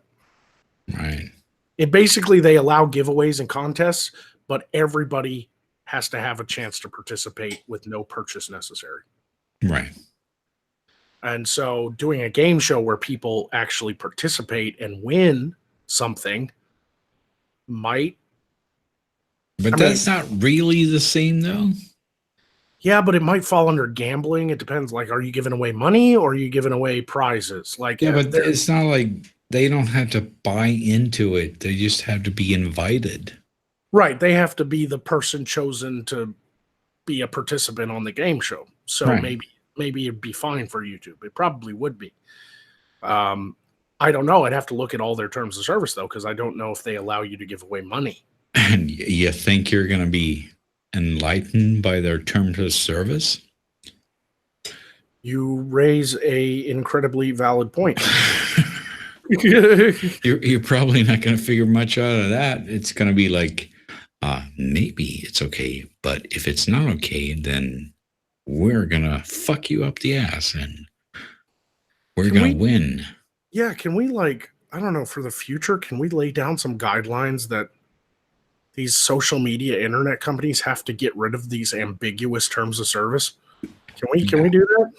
Can we work on that? That is the most fucking irritating thing ever about this shit. It's like, just tell us what the fuck is okay or not. Right. It's like when they come out and they'll be like, we do not allow hate speech. Well, how do you define hate speech? Well, hate speech doesn't exist in the U.S. What are you talking about? Well, it exists. It's just not illegal because technically hate speech is free speech. Yeah, so it's not a thing. Yeah, so even if you're the most obnoxious, racist, bigoted motherfucker, you have a right to say those things. Yeah. So what are you talking about hate speech? Can we talk about real things here? But that's the ambiguous thing. That's how Patreon got Sargon. I know, but can we have companies that are just honest? Yeah, nowhere in Patreon's terms of service does it say that they'd be watching everything you do on the internet. No. And yet he said something really bad on a stream that wasn't even on his channel. And somehow they got a hold of the clip, probably because a bunch of fucking people who don't like Sargon sent it to him. And they fucking canceled his Patreon and then decided to say, yeah, our rules do say that you can't. Is there no one who's thinking about the fact that it's really ironic that they canceled his Patreon because he made fun of Nazis? Well, context matters. To them, they just heard the word he used. Uh-huh. Just not allowed to say that word. It doesn't matter if you're using it against Nazis or what. Yeah, that's them. Okay. To us, context matters. We're like, yeah, but he wasn't calling black people that. He was using Nazi rhetoric against them.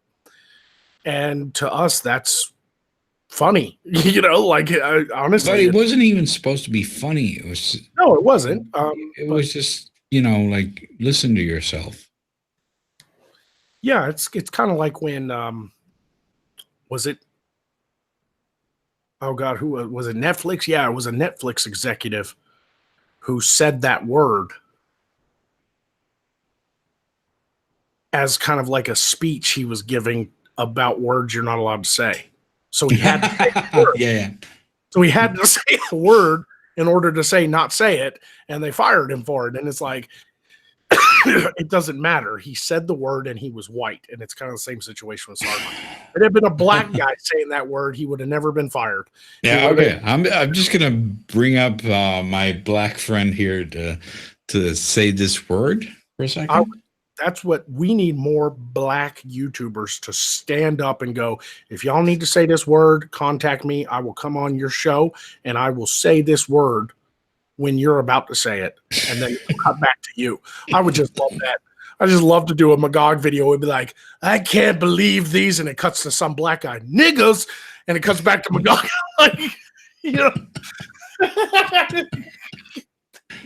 Yeah, that's what it would have to be.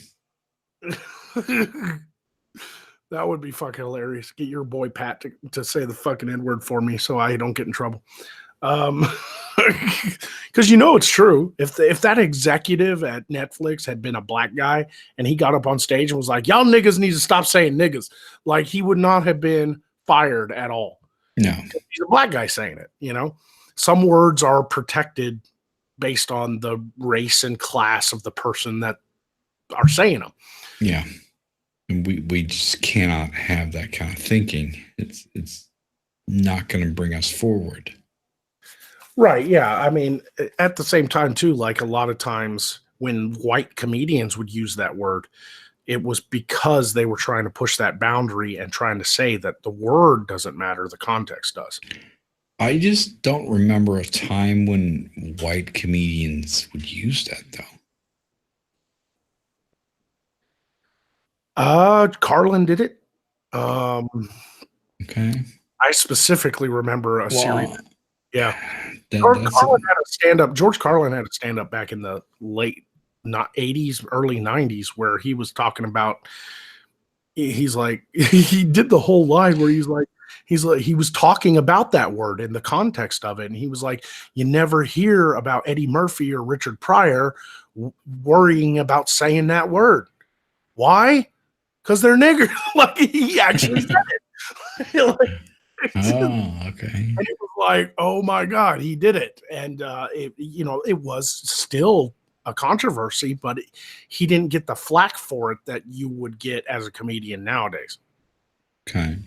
It's just times have changed. Now they'll attack you just for saying the word no matter what. Yeah. And I really do. It doesn't matter what it is. Yeah, it doesn't matter. It doesn't matter. But what's weird is it's only that word. Like, think of any other word like that's bad, that's considered bad, like racial slurs. I mean, God, you call an Italian guy a wop and everybody just giggles, like, I don't know. Can't think of anything that's that bad.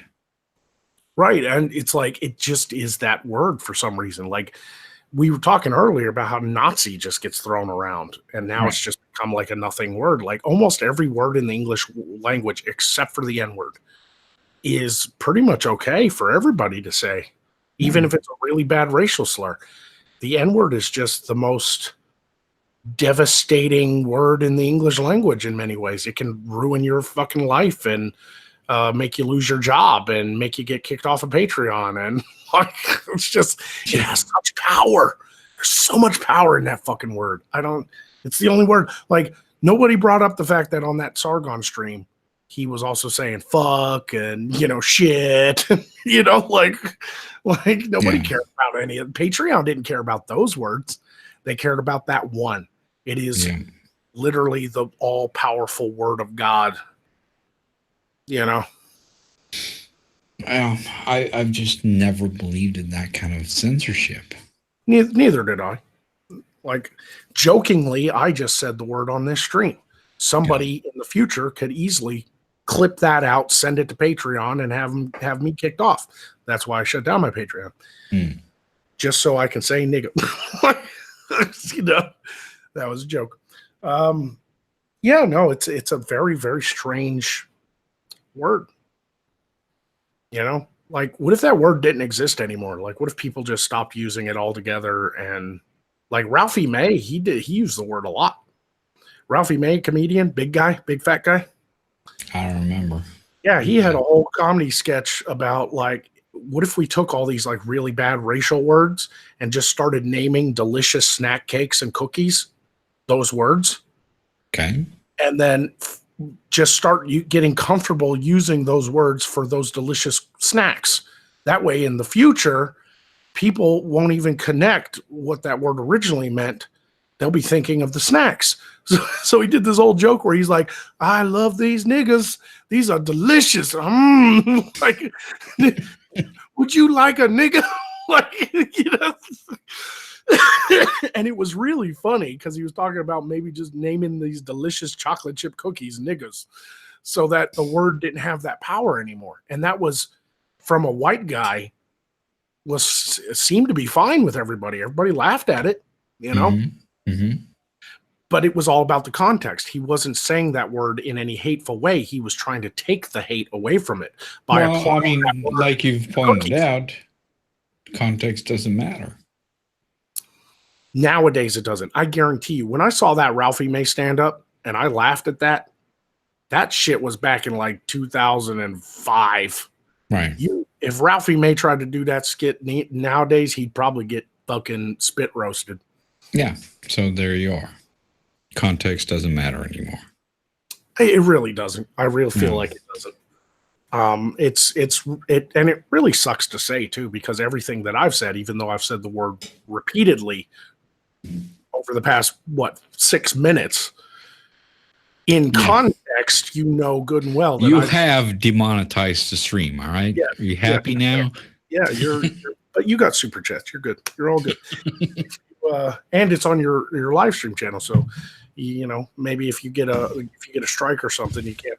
You can blame me. Yeah. Thank you very much. It's not your main channel though, so that's you're very, very, very good. I'm constantly concerned.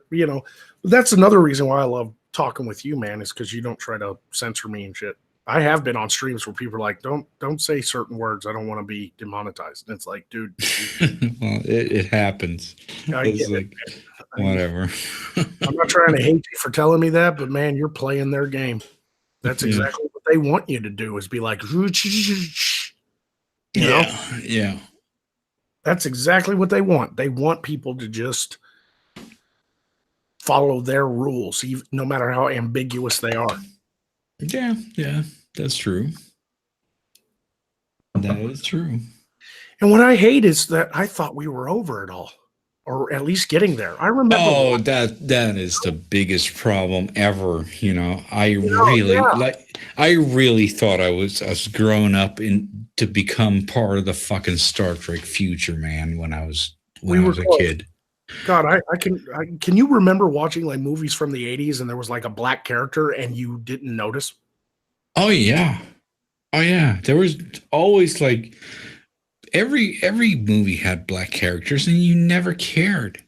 Yeah. Now it's like whenever you see a black character, you always have to think about it. Like, okay, is this guy here because he's a good actor or because he was mandated to be here?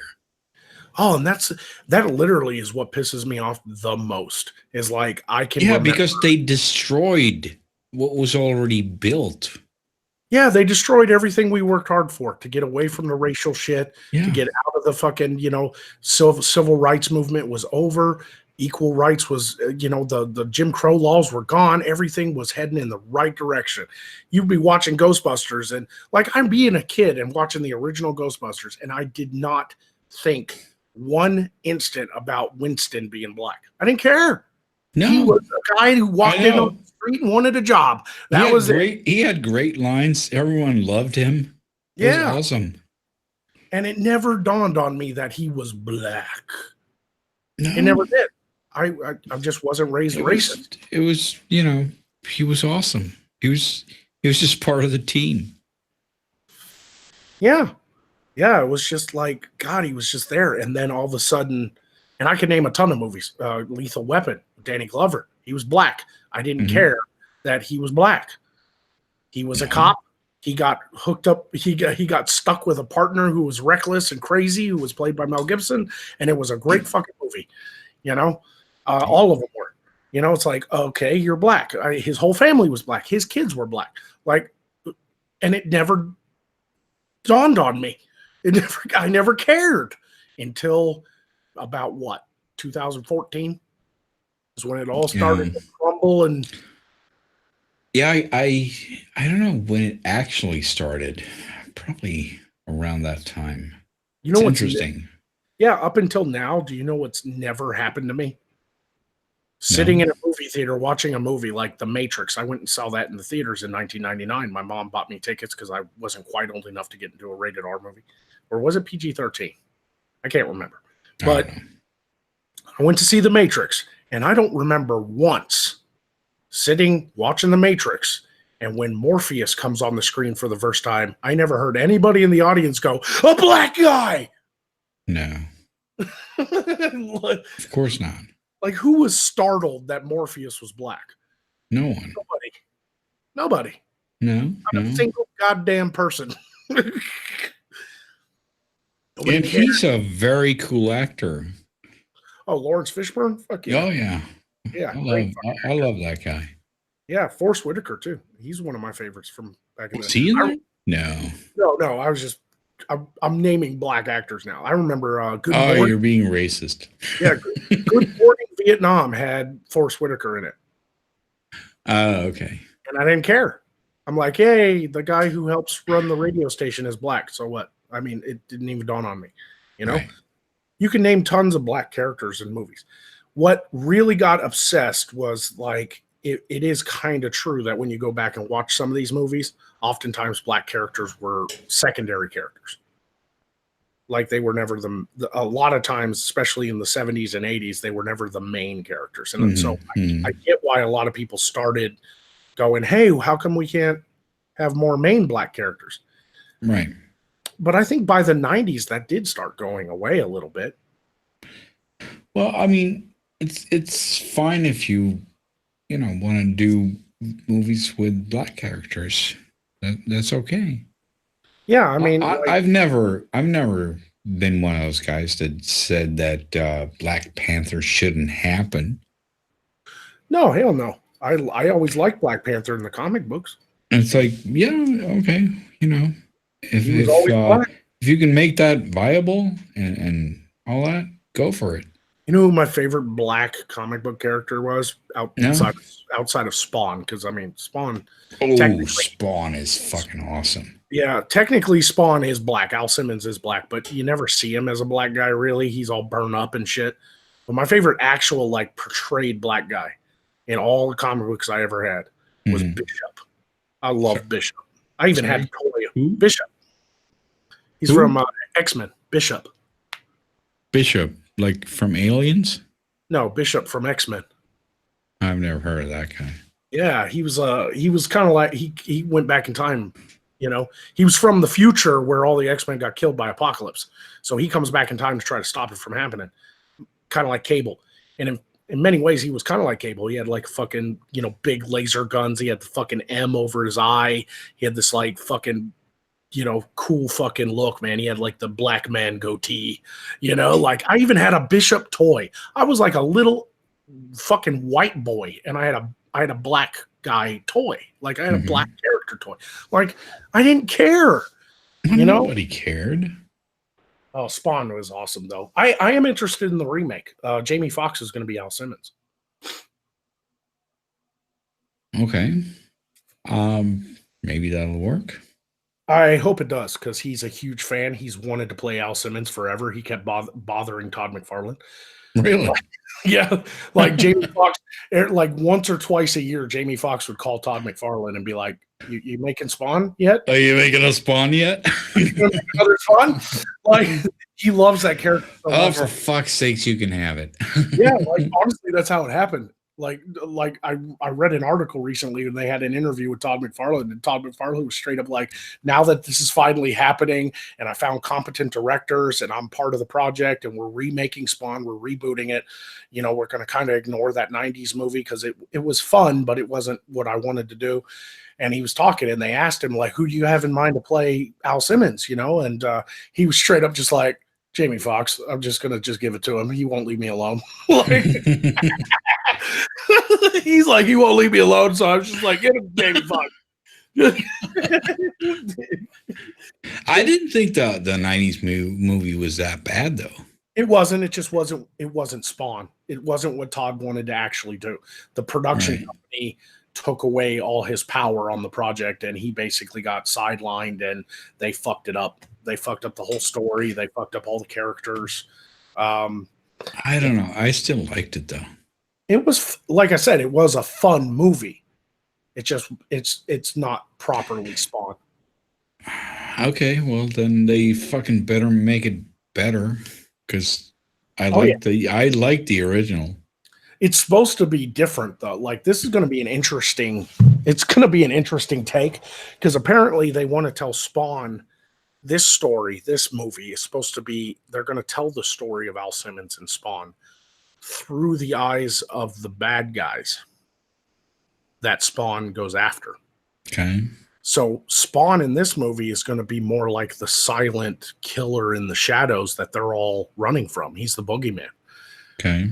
So it's going to be an interesting kind of take on storytelling, because usually you see that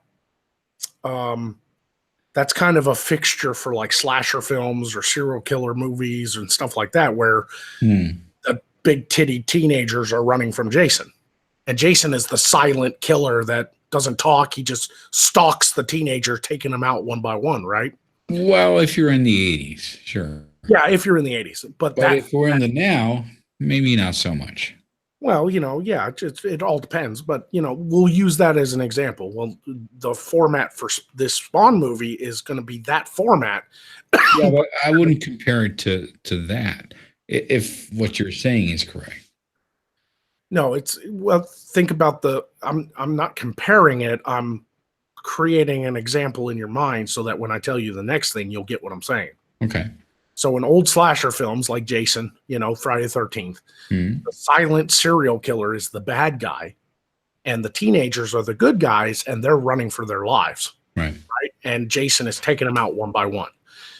Spawn, this new movie, the bad guys are the big titty teenagers. The good guy, Spawn, is the monster stalking them. That's interesting. They're not going to tell the story through the eyes of Al Simmons. They're going to tell the story through the eyes of the people he's killing. That's pretty cool, in my opinion. He's going to be the dark, stalking in the shadows monster, essentially. It's like the creature. But role flip, he's the good guy. They're the bad guys. Role flip. That's interesting. Well, I like it. I like it. And I think that's good. I think it works with Spawn too, because if you watch the cartoon series on HBO, that's the way the comic book was too. He was always in the shadows. His cape moved on its own. It wasn't an action film. That was the problem with the 90s Spawn movie, is the production company took the idea of Spawn. They just want to sell toys. They wanted in on the merchandise because it was the most popular comic book of the late 90s, right? Everybody loved Spawn when it came out. It blew Todd McFarlane's career up. He just like a rocket. Right. And they just wanted to make it an action movie that kids could see visually and then want to buy merchandise, right? And it fucked up. I don't think he should, be too cocky about that, though, because I think he was probably pretty eager to sell it. Oh, no. Yeah, he was. But he has admitted in interviews that the reason that movie turned out so bad was because he was young and ambitious, but also naive of how Hollywood worked. So when he signed the contracts, he had no idea he was signing. I think everyone did, because I actually know that guy who directed it. Right. Yeah. And it ended up being, it wasn't the vision of Spawn that Todd wanted for the big screen. It ended up being kind of a dark action movie. Yeah. Kind of akin to Dark Man, or The Shadow, those movies, kind of the edgy, dark superhero, but it was a lot of action. He had guns and his cape was huge and there was monsters to kill. Yeah. Yeah. So I hope that thing works out and they do a new one, because I'd like to see that take. I would too. I'm excited that Todd's actually heading up the project, that he's not allowing the production companies to steal it away from him and do what they want. He's gonna see it through. Yeah. Yeah. And I think there was another actor tied to it. That's right. Two of the characters from Spawn, two of the main characters in Spawn are the cops, Sam and Twitch. Sam being the big fat one and Twitch being the skinny one with the weird mustache and the glasses. Jeremy Renner, the guy who plays Hawkeye in the Marvel movies, is going to be Twitch. Okay. So they've already got the actors lined up. They got Jamie Foxx. They've got Jeremy Renner promised for the film. I'm Okay. sure they have more. I actually haven't looked up in a while. I haven't looked up in a while what's going to be, but let's see. Yep, Jeremy Renner. Nope, Jeremy Renner and Jamie Foxx are the only two mentioned on IMDb as of now. But they're working on it. It's up on IMDb. Is there a release date? There is not yet. It was last updated. Oh, reportedly ready to begin filming in February 2018. Yeah, if they had started filming in 2018, it'd be out now. So yeah. it's probably been pushed back a little bit, but you know, with Jamie Foxx tied to it, though, I guarantee it'll probably be out 2020. According to this article, the new Spawn reboot is going to be dark and ugly with no fun lines. They're not going to put humor in it. It's going to be a hard R. It's going to be a hard R rating. Okay. Nice. That's what Spawn should be. It as a comic book, it's a hard R. Yeah. That comic book had all kinds of violence and nudity and shit, you know? Well, I mean, it's just, it just shouldn't be anything like DC. No, I hope they're not going for like the dark. Because DC is doing that shit. Like, oh my God, everything's so serious, blah, blah, blah.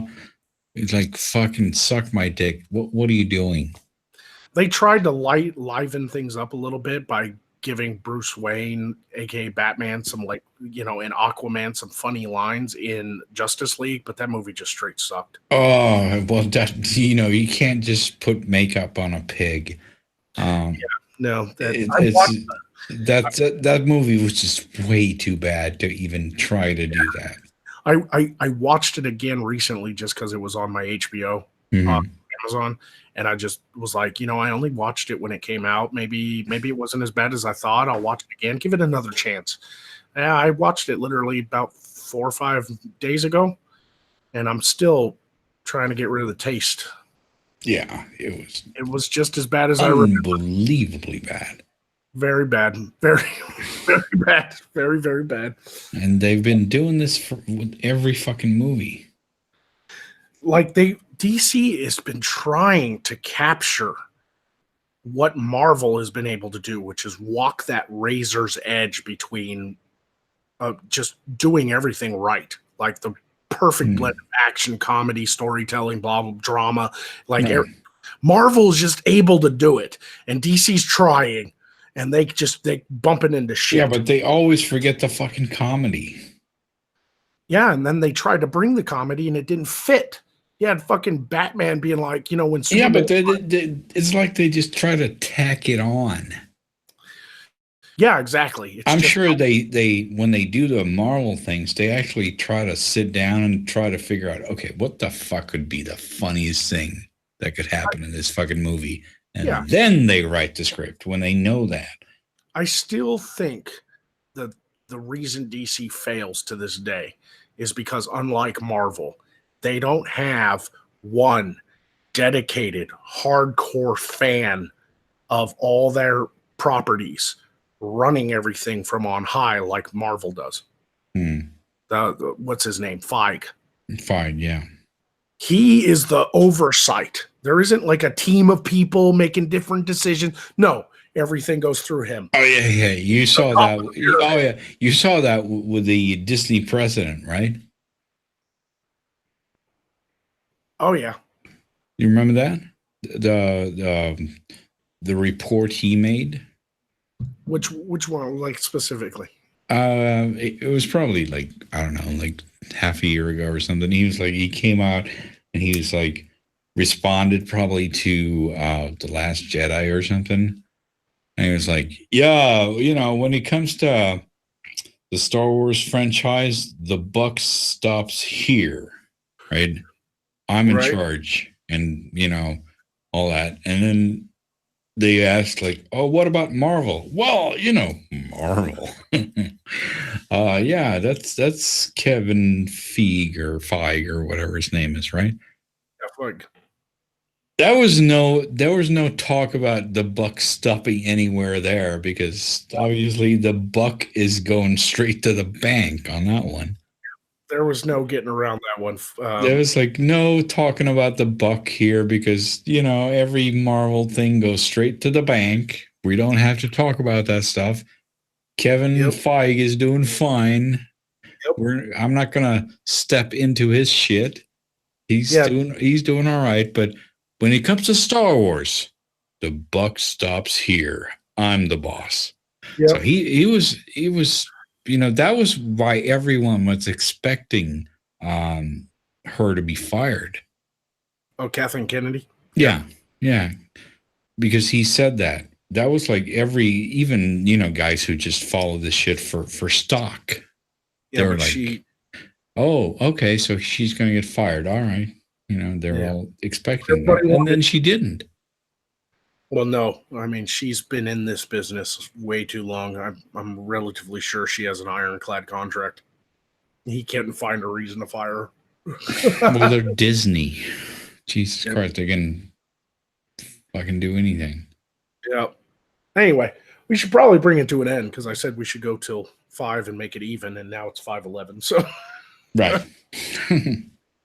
That's probably pretty good. All right, so let's bring it to an end, and thank you very much for showing up, Magog. And most of all, thank you for listening, people. Your support and your super chats and your just hanging around is always so appreciated. So let's talk again soon, or at least as soon as we can. Take care, people. Say bye. Later. Bye.